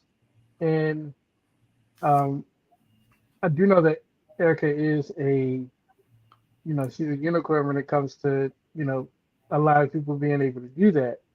But I do want to say that within society, men have always relied on their girl or their wives to, you know, allow them to be vulnerable so that they can, express their emotional side. And a lot of times, a lot of men don't get that moment until they're with the right person that creates that safe space for them. And Maurice has a point based on how society has treated us. It's seen as not okay for men to be able to be vulnerable and be emotional and really disclose their true feelings and what they're truly going through and how they're handling it. And society teaches us, even as boys, when we feel a certain way about something, you know, mothers and fathers tell their boys, grow up. You're supposed to be a man, get up, shake it off. And so when you push that type of logic, you teach that child to tune that out. Okay, I can't be emotional because emotional being emotional is a sign of weakness. I have to be a man. I have to be strong. I have to be impenetrable. But as a child, you learn that. As a child, you're conditioned to get up, stop crying, stop whining. And so that's something that unfortunately is ingrained throughout all of our society. I'm not saying that we need to imitate our society. I'm just explaining how that process begins. A lot of that, a lot of what we go through, a lot of our traumas, a lot of the issues that we have to work through begin at childhood because that starts the foundation of who we are. It also starts the foundation of how we operate within society. And so, as boys, when you're Fact. trained to shake it off and don't be emotional, you're acting like a girl and all that type of stuff, you begin to process your emotions and feelings internally. Most men, in my opinion, because I could be wrong, there may be certain scenarios and cases that don't fit. But most men process their emotions and feelings internally. We don't really talk about it. It's only when you are in a relationship or a marriage where you feel like you can be vulnerable with your wife. You feel like you can be vulnerable with your woman and open that up if she creates a safe space. But if she takes that opportunity and uses it against you or tells her friends about something you said in confidence, you will have men who will clam up. Because at that point, it's like, I can't even be open with you because immediately, instead of hearing me out and listening to me and understanding me, because I think that's another issue of why communication is effective, but why people don't do it is because they don't understand each other. But you can't understand each other until you learn to communicate with each other. But if we're communicating and you share something that I share with you to someone else, whether it's mockery or whatever, now I'm going to clam up again. Now I'm not going to tell you anything because that wasn't something that anybody was supposed to know. That was supposed to be between me and whomever made the safe space. And I think that's something that a lot of women don't understand because a lot of times I hear women saying they don't understand men, they don't understand how men operate or how men think. But when you do have a man who does open up, because a lot of men do open up to women, that's just how we do. There are some who don't, absolutely, but there are some when they're married, especially when they're married. And Cuban, you could definitely touch on this. They they have that closeness, they have that bond, and they feel comfortable. Sometimes they feel comfortable enough to be vulnerable, and I feel it's the same for women as well. Having a bigger brother or a male friend, you're able to discuss things that maybe you can't discuss with your mate because maybe your mate may take it emotionally. Maybe your mate isn't hearing you out, and you have a friend who's actually listening to you. You have a friend who's actually trying to understand you and not judge you and actually allow you to be an open book. And so I think that that is the case at times. It doesn't mean that men can't communicate with men and be vulnerable. That doesn't mean that women can't communicate with women and be vulnerable. I just think it's easier with the opposite sex. And I think that a lot of times, and I do have a comment on it from a source that I have, a lot of times we miss that point as to why it's easier. What it should be is that you should be able to communicate with your mate and be completely vulnerable and unjudged for being vulnerable and actually listened to. But a lot of people don't do that in relationships. And a lot of people are, like we stated earlier, a lot of people are in relationships with people who don't give a fuck about them. And it's unfortunate because a lot of times we don't figure that out to the very end. We've been missed all the red, we're going 90 miles an hour, missing all the red flags, not realizing that this person has given plenty of hints and indicators that they ain't shit. And so a lot of times we have to take into consideration ourselves, like make sure that we are with the right person that we can be vulnerable with. Because you can't just be vulnerable with anybody and everybody. It's something that you should be vulnerable with the right person. And it takes you knowing, okay, is this the right person for me? Can I be vulnerable with this person? Can they create a safe space for me? Because if you can create a safe space for me, now I can come to you and tell you anything. Now there's no reason to lie. Now there's no reason to hide things. Now there's no reason to have poor quality communication because now we're both open book with each other. And I think that's the way it's supposed to be. But unfortunately, too many of us, we're not doing that. We don't have that connection with anyone like that. And a lot of times that causes us to have piss poor communication. So that's my comment on that. Um, I want to read this real quick and then I'll go into catching up Cuban on Malik on the topic. So I have a quote here from, I believe this is Psychology Today. So it says here, um, men and women have different perspectives in the way they view life, and having an opposite sex friend to help guide you through relationships is unbelievably helpful. Men traditionally rely on their wives for emotional support due to lack of same sex friendships, but that also says something about the way men communicate. What we can glean from this information is that men are more likely to be vulnerable around women than men due to not having a fear of appearing less masculine. And that's the biggest thing. Like when Maurice is talking about not being able to be vulnerable about around women, the biggest thing is that the women that he may have attempted to be vulnerable around saw it as less masculine. And the moment we hear that or we even think that that's what you're doing, yeah, we're gonna clam up. We're not even gonna want to entertain being vulnerable again. And that's just how we are. It says here that also this opens up a new world of communication possibilities.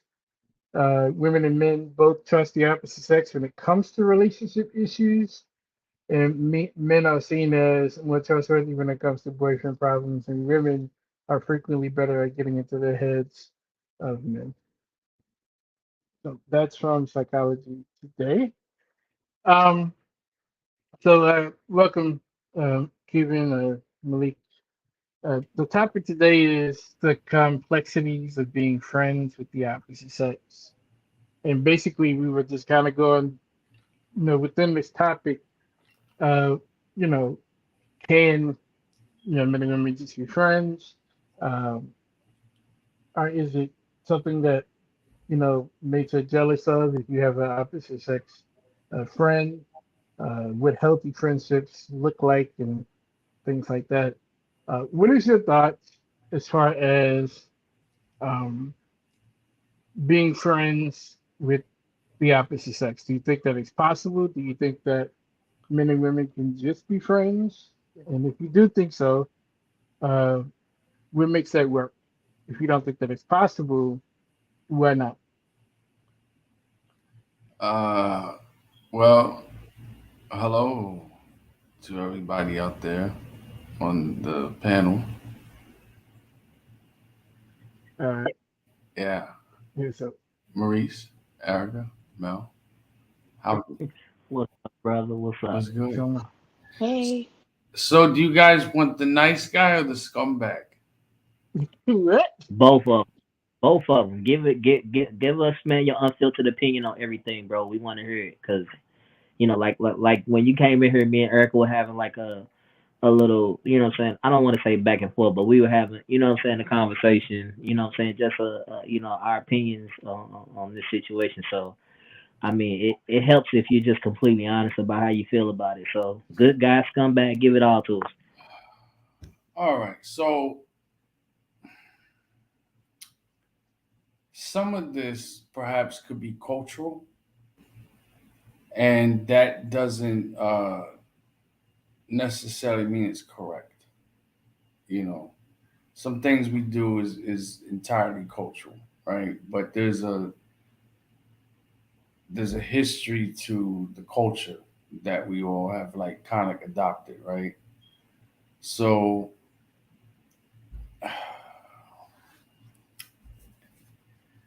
hmm, can can it be possible? Uh, I'm not gonna do the scumbag only because Erica's here. If Erica wasn't here, you would get the bada bing bada boom. Hey, bro, come on, you got to give it Man, all, bro. come on Stop with giving it. the bada you would bing get Whatever. and the bada boom, man. you Get would it get out. the tootsies and the broad talk. But Well, go for it. no, I'm just joking. Um, okay, I'm just gonna speak for me because I don't know every male on the planet. Do I have? There's females. There are women that I have female friends, right? However,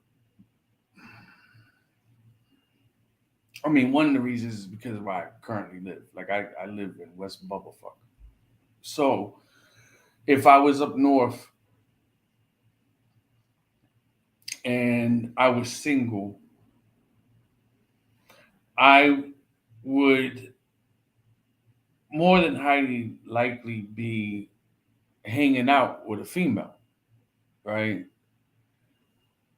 In a relationship, I wouldn't do that only because to avoid any possibility of an issue of of somebody thinking something, just to avoid and eliminate the to avoid all that, I just wouldn't do it.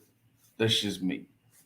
Now, let it be known, yeah, I have female friends. We may sometimes hit each other up on, social media or something like that, or an occasional phone call, something like that. But just to avoid those issues, because this is what I mean by culturally. Culturally, especially with Cubans, just to avoid any jealousy, to avoid anything like that, right? Now, if I was single, yeah, but there's a but to it. If I found myself being attracted to this female, um, and it has to be beyond physical, right? The mental for me is the most important thing because you could look good all day long, but one day we're all gonna get older. We're gonna not gonna look the same as we once looked. You might lose a limb, your eye might fall out. So, like I don't have no intentions of being with a one-eyed woman. So, um, there has to be something way more than just physical. There has to be some substance of the mental, right? So if I found myself attracted to this female and I'm single, I would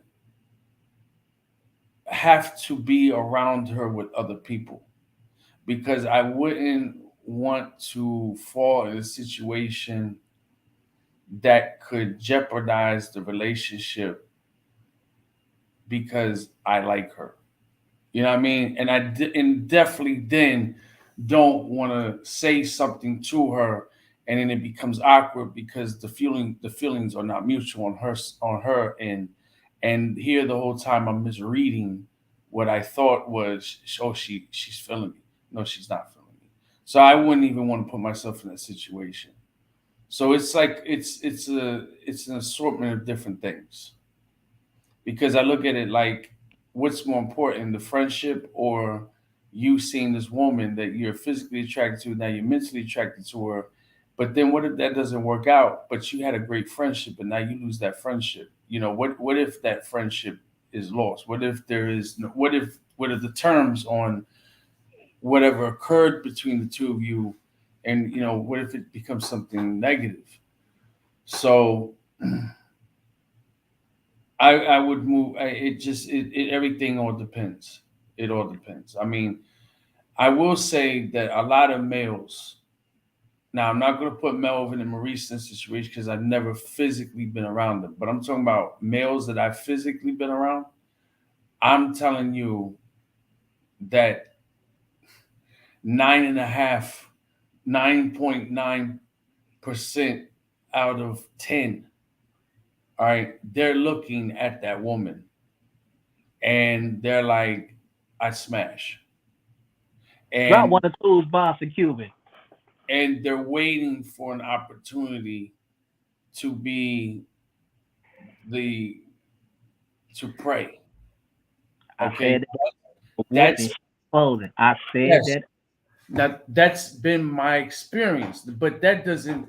But then again, a lot of these guys are scumbags because I'm a scumbag, right? So scumbags, and there's levels of the scumbag. Like I'm not like I need to be incarcerated scumbag, but I can be a scumbag, and Maurice and Melvin has bear witness to my scumbagness.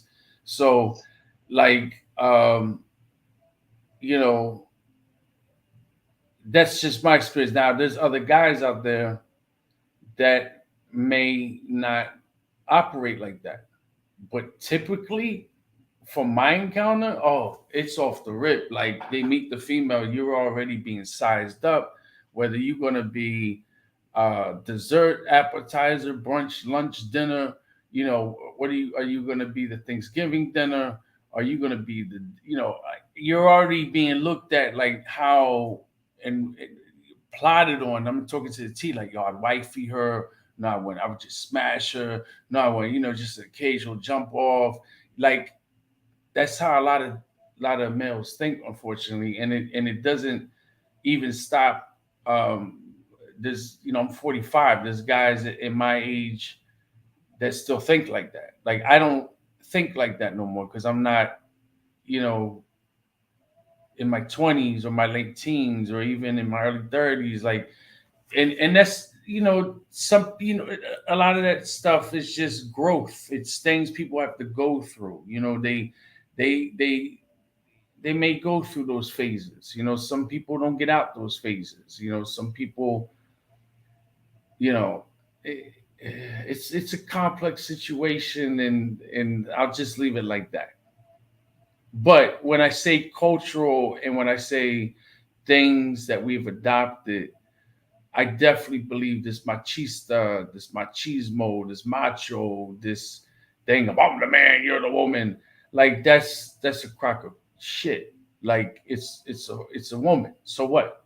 We all have our qualities, and there are women that can do the same thing that men can do, and there's men that can do the same thing women do, and there's some that can, and there's some that can't. But this thing of because you have an external reproductive system versus an internal reproductive system or whatever doesn't uh, give you the right to look at another human being like they're a piece of meat.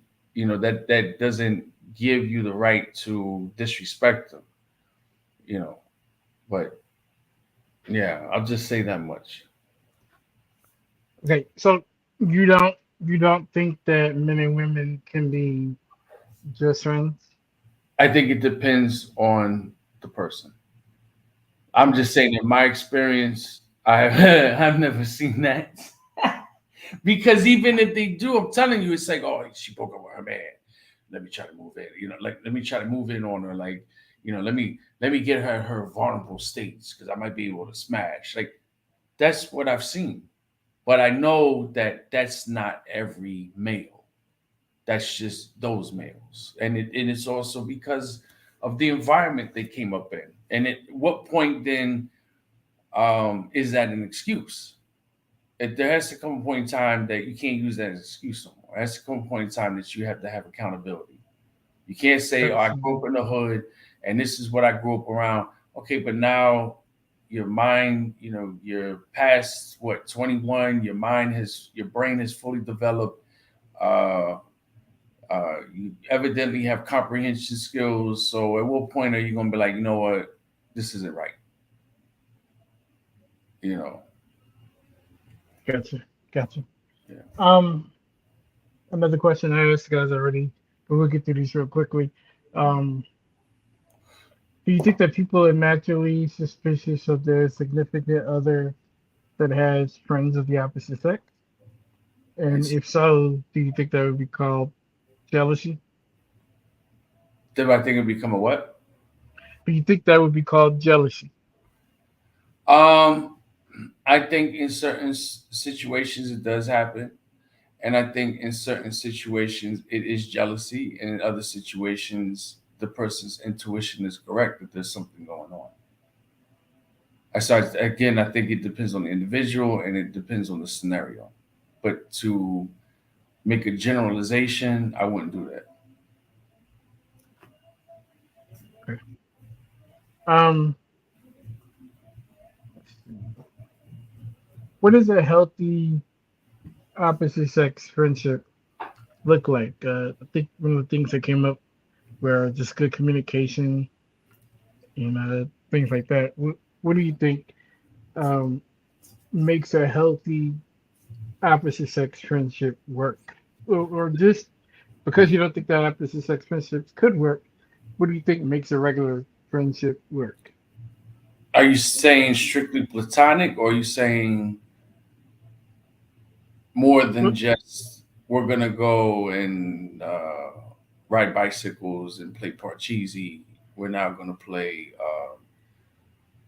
scientists in the bedroom, and we're gonna take it there. Right? So, what type of yeah, friendship? we're talking for now strictly platonic. If things decide to go in a different direction with Mhm. a friendship, then it's no longer like just a friendship. It's more to it. And we'll go into that later, whether there are levels or tiers of types of friendships. But for now, strictly platonic. What do you think makes that work? I think it would be the same thing that would make uh, two females and two males that are strictly platonic friends. That what would that make? What would make that work? You had to have trust. You have to have loyalty. You have to have things in common. You have to have communication. You know, those things are very important. I can't be friends with somebody, male or female, that I have nothing in common with. What the fuck are we friends for? We have nothing in common, like zero. Like there's just not gonna be anything there. I definitely can't have friendship if there's no loyalty and trust, because it's like if you were my if a female was in my office, we're platonic friends, and you're in my office, and I get up and I have my wallet here, and I got $1,600 in my wallet. Can I trust that you're not going to take my money? Can I trust that you're not going to try to take some of my weed without saying, hey, could I get like, I don't know, a double some weed? You see what I'm saying? Like, I can't, are you going to steal a book?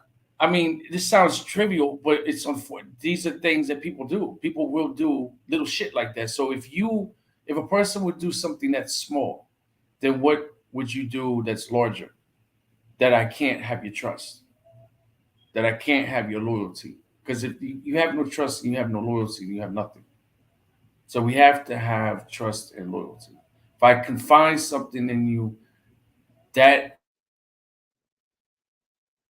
is between you and I, it doesn't mean that you go and you tell your girlfriends, over, getting your nails done, and you start blabbing my business, and next thing I know, I'm kind of like feeling like something weird is here when I'm around your friends, and lo and behold, you've told my business. Like, you can't have that. And then you definitely can't build off anything from that if it's going to become anything more than platonic. You can, but see how that works out. Good. All right. Another thing we discussed, and then we'll move on to the next topic together. Um, I got a quote from sociologist. Actually, it's two things, and then we'll move on. I got a quote from a sociologist, Michael Kimmel, who says millennials are far more likely than their older peers to see non-sexual friendships between men and women as normal. Do you think that that's the case? Do you think that boomers and those who are older than the millennial generation have a different view I about think overall, opposites? yeah. I mean, I've been noticing this myself. Like I'm 45, so Right. there's things that, like for example, there was something you were talking about earlier with children, right? Yeah. And for example, a child crying over something. Like I say to my kids, especially to the two younger ones, tell me how you feel. Tell us how you feel. You don't have to worry. You're not gonna get in trouble. But then there's times it's like, yo, cut the shit. You're whining, you're pouting, and like, please, you you're still breathing. You're not gonna die because you don't have your phone. Stop. And there has been times I tell shit like, you're being a punk. Like, it's okay, you can't have your phone, and you can't have your phone. But guess what? If you wouldn't have done A, B, and C, you wouldn't have lost your phone. And you're crying, you're whining and complaining, act like it's in the world of a phone. Nobody put a switch to you. Nobody put a sandal to your head. Nobody poured rice on the ground, making you kneel in the rice with your skin exposed to it, with your hands out, with books in your hand. If you lower your hands, you're getting smacked in the back of your head. Nobody says you can't eat dinner tonight. Like, so there's certain things that, yeah, I think today with this millennial age group, there's certain things I find them to be very passive on. And but at the same time, I understand because they look at things from people that's older than them, and there are things people in my age group that experience as kids or just period that would be viewed at today as like, oh my God, like that's extremely harsh. Like that's crazy. Like the thing with the rice, with the hands out, and you get smacked in the back of your head. There's people who say that's child abuse, right? Now, and I'm sure we all heard this talk about kids getting hit and how um, you have people who's for it, people that's against it. I think that it depends on the child.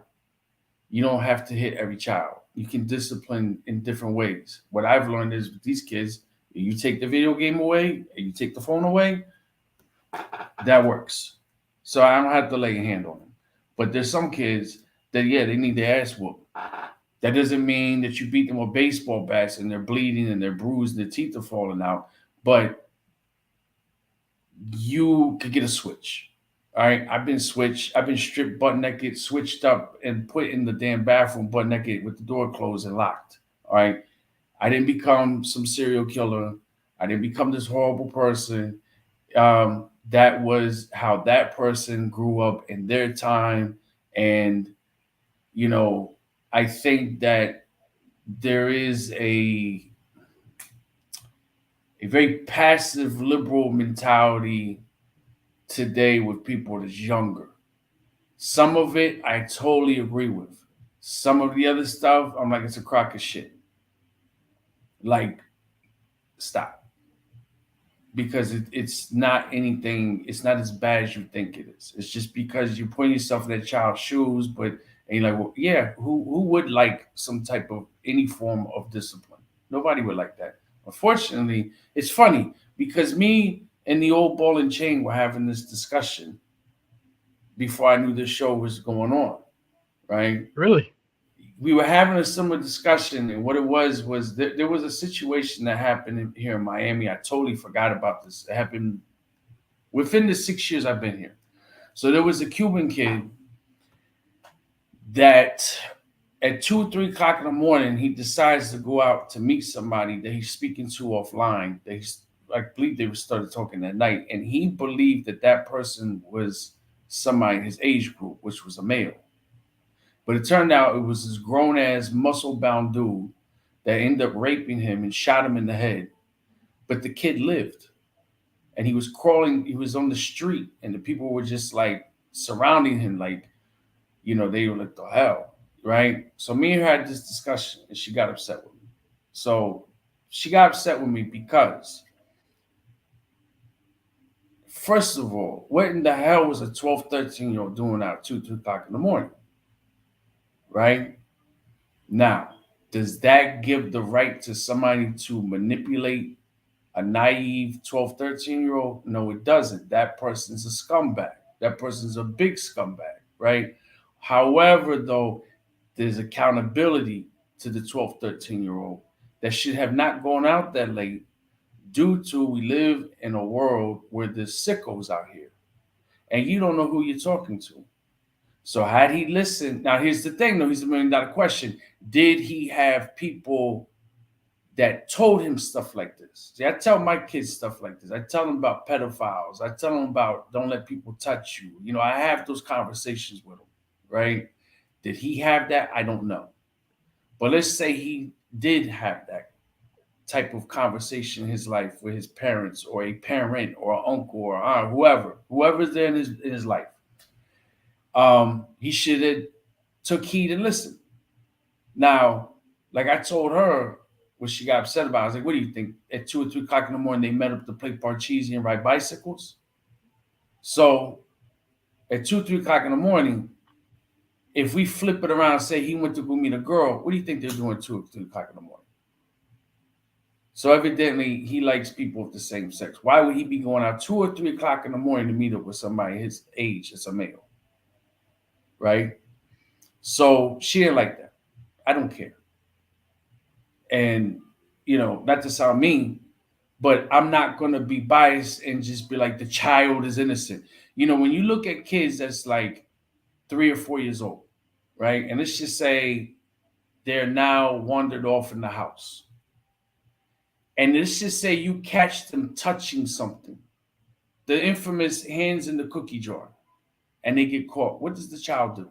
The child looks shocked, probably is going to knock over the jar, snatch their hands out the jar, because they knew that they weren't supposed to have their hands in the cookie jar. Just like they knew they weren't supposed to turn the stove on. Just like they knew they weren't supposed to play with the light switch. Just like they knew they weren't supposed to draw on the wall and all that, because the parent told them at some point, don't do that. It say they started to do it and they didn't know. That's the innocence.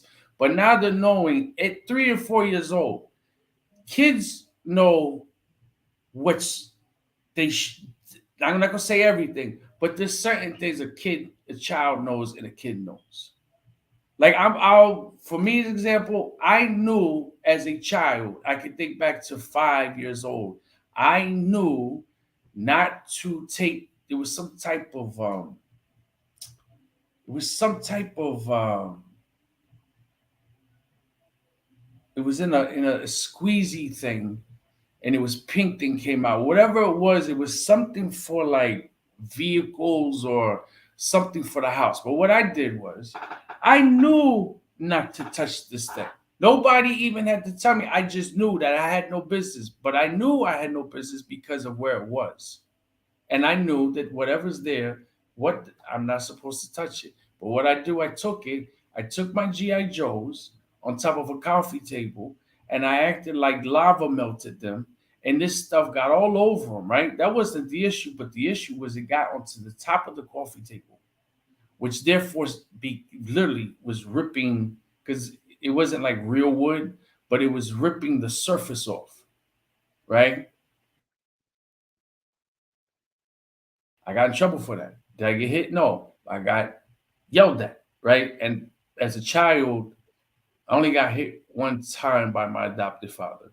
I would have rather got hit than yelled at. I do not like being yelled at, right? But kids know things that they shouldn't do. But it's in the nature of them to want to take risks, to take those chances, and they Right, right, might right.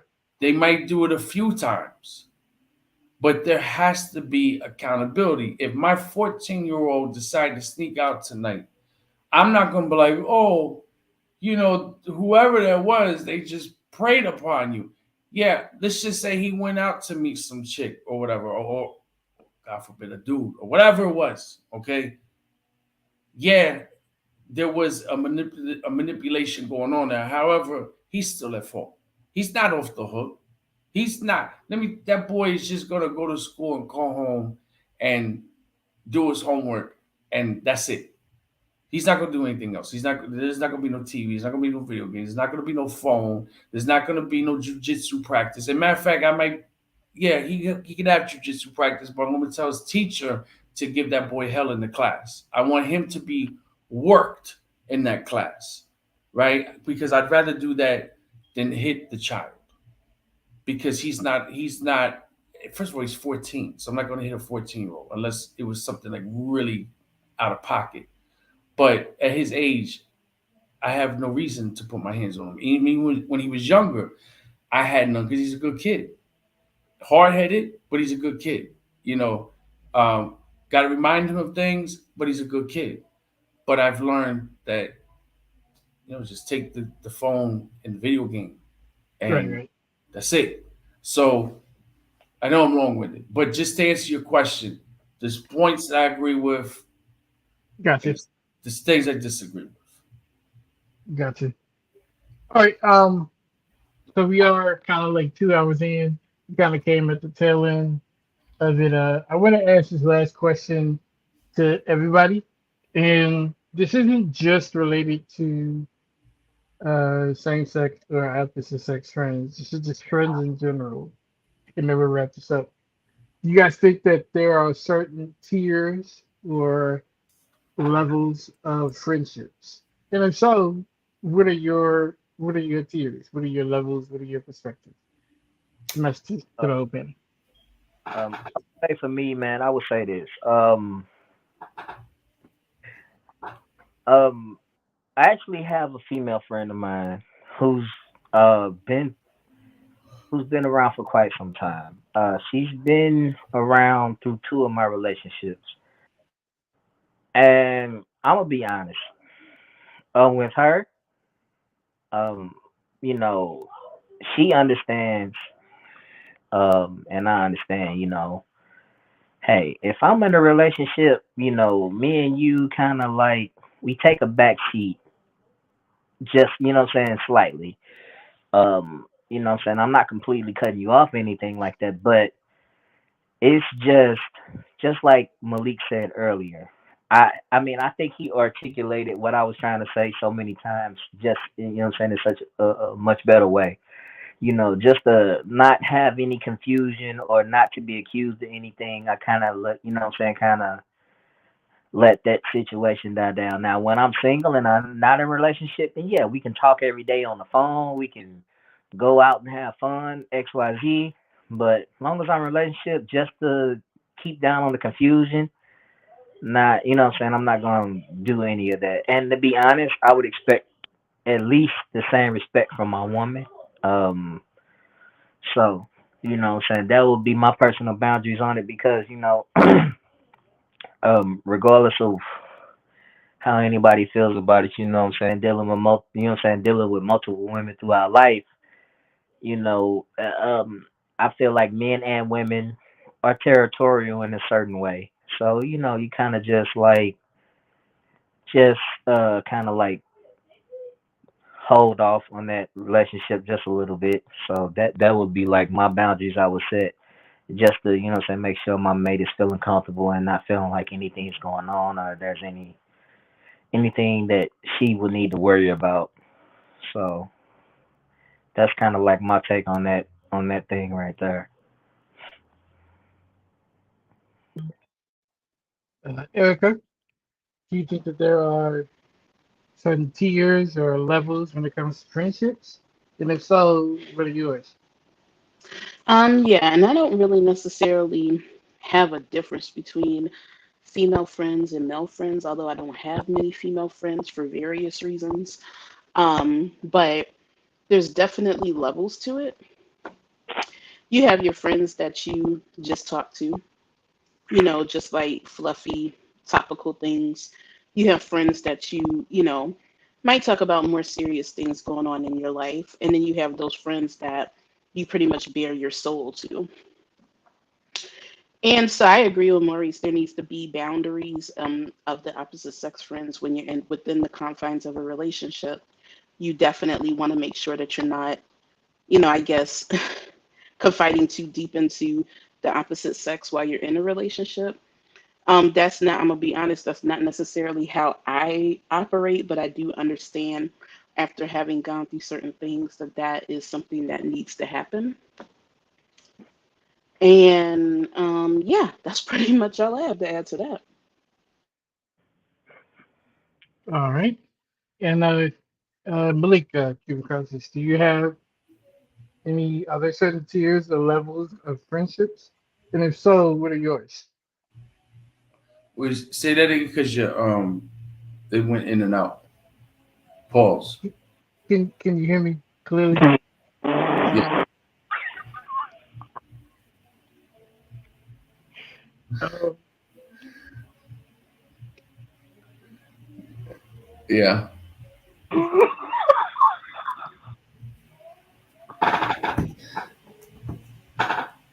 um, What had happened?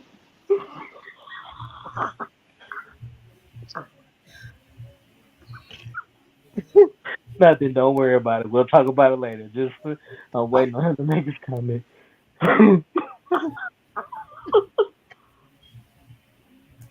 uh, so if you can hear me clearly, Yes. I was saying, do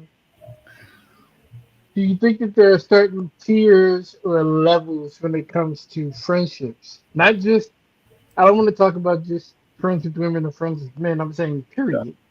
Do you think that, Absolutely. okay, and what are your tiers? What are your levels?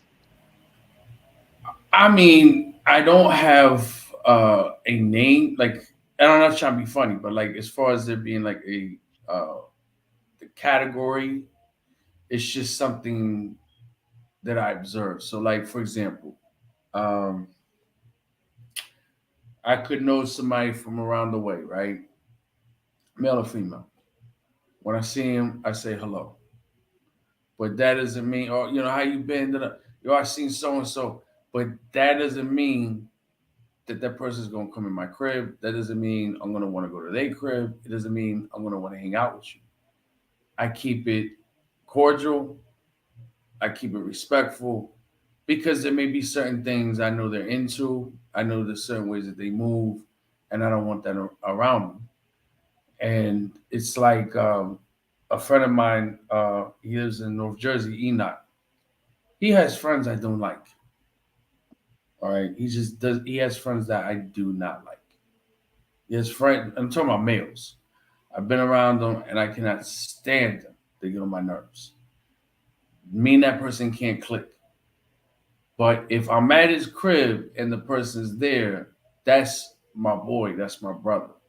So I'm going to respect him. But he already knows, and that person, they don't have to be a rocket scientist. They should know that I don't fuck with them.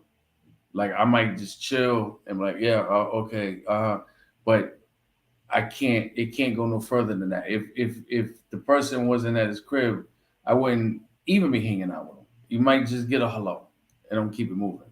Like I'm very picky and observe, like how Erica said, and I've heard this from a lot of women. They'll say I have more male friends than female friends, right?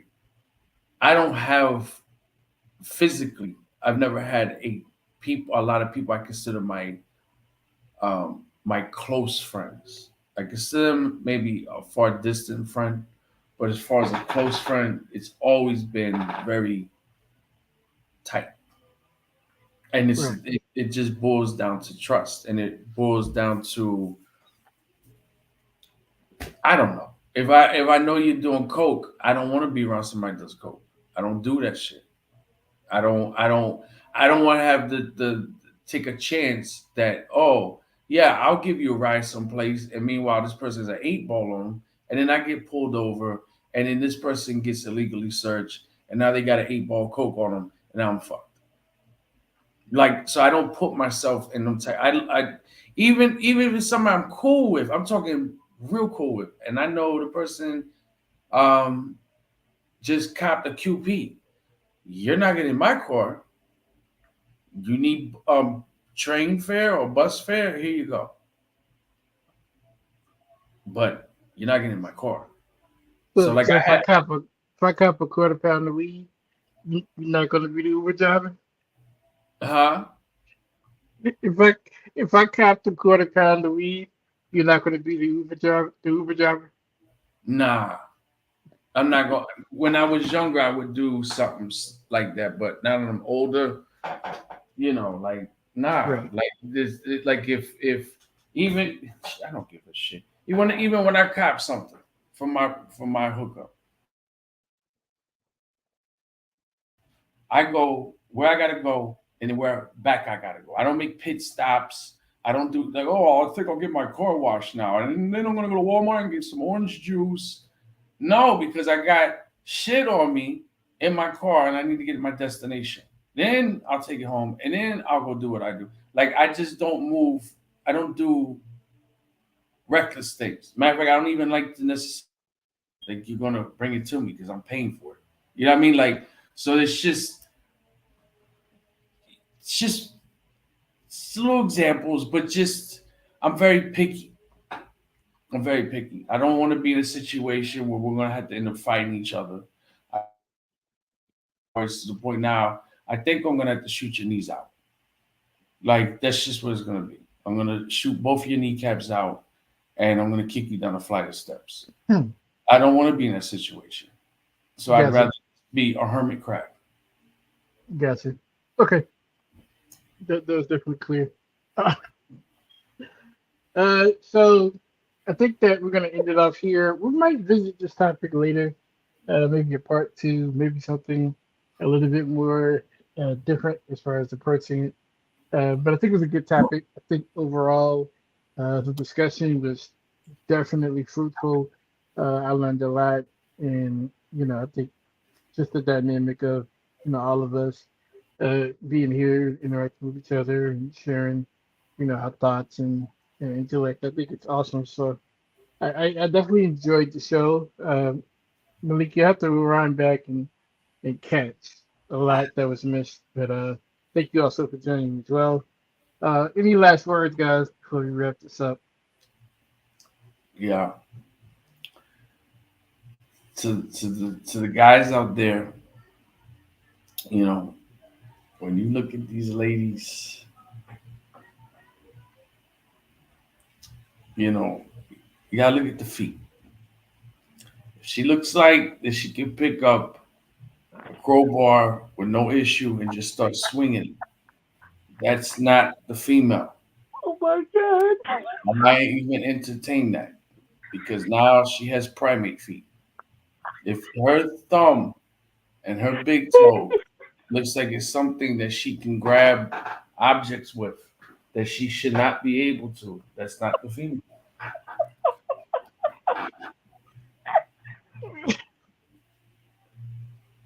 Erica does not like screen. I can feel her radiance coming through the screen that she wants to beat me in the head with a frying pan. Eric, I'm just testing your patience, that's all. What the fuck just happened? Be quiet now because her silence is making me feel awkward.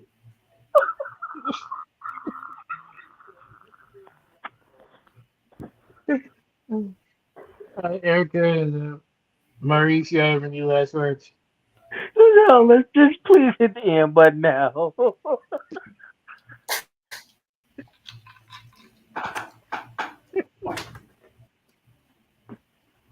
right. Erica, any last words?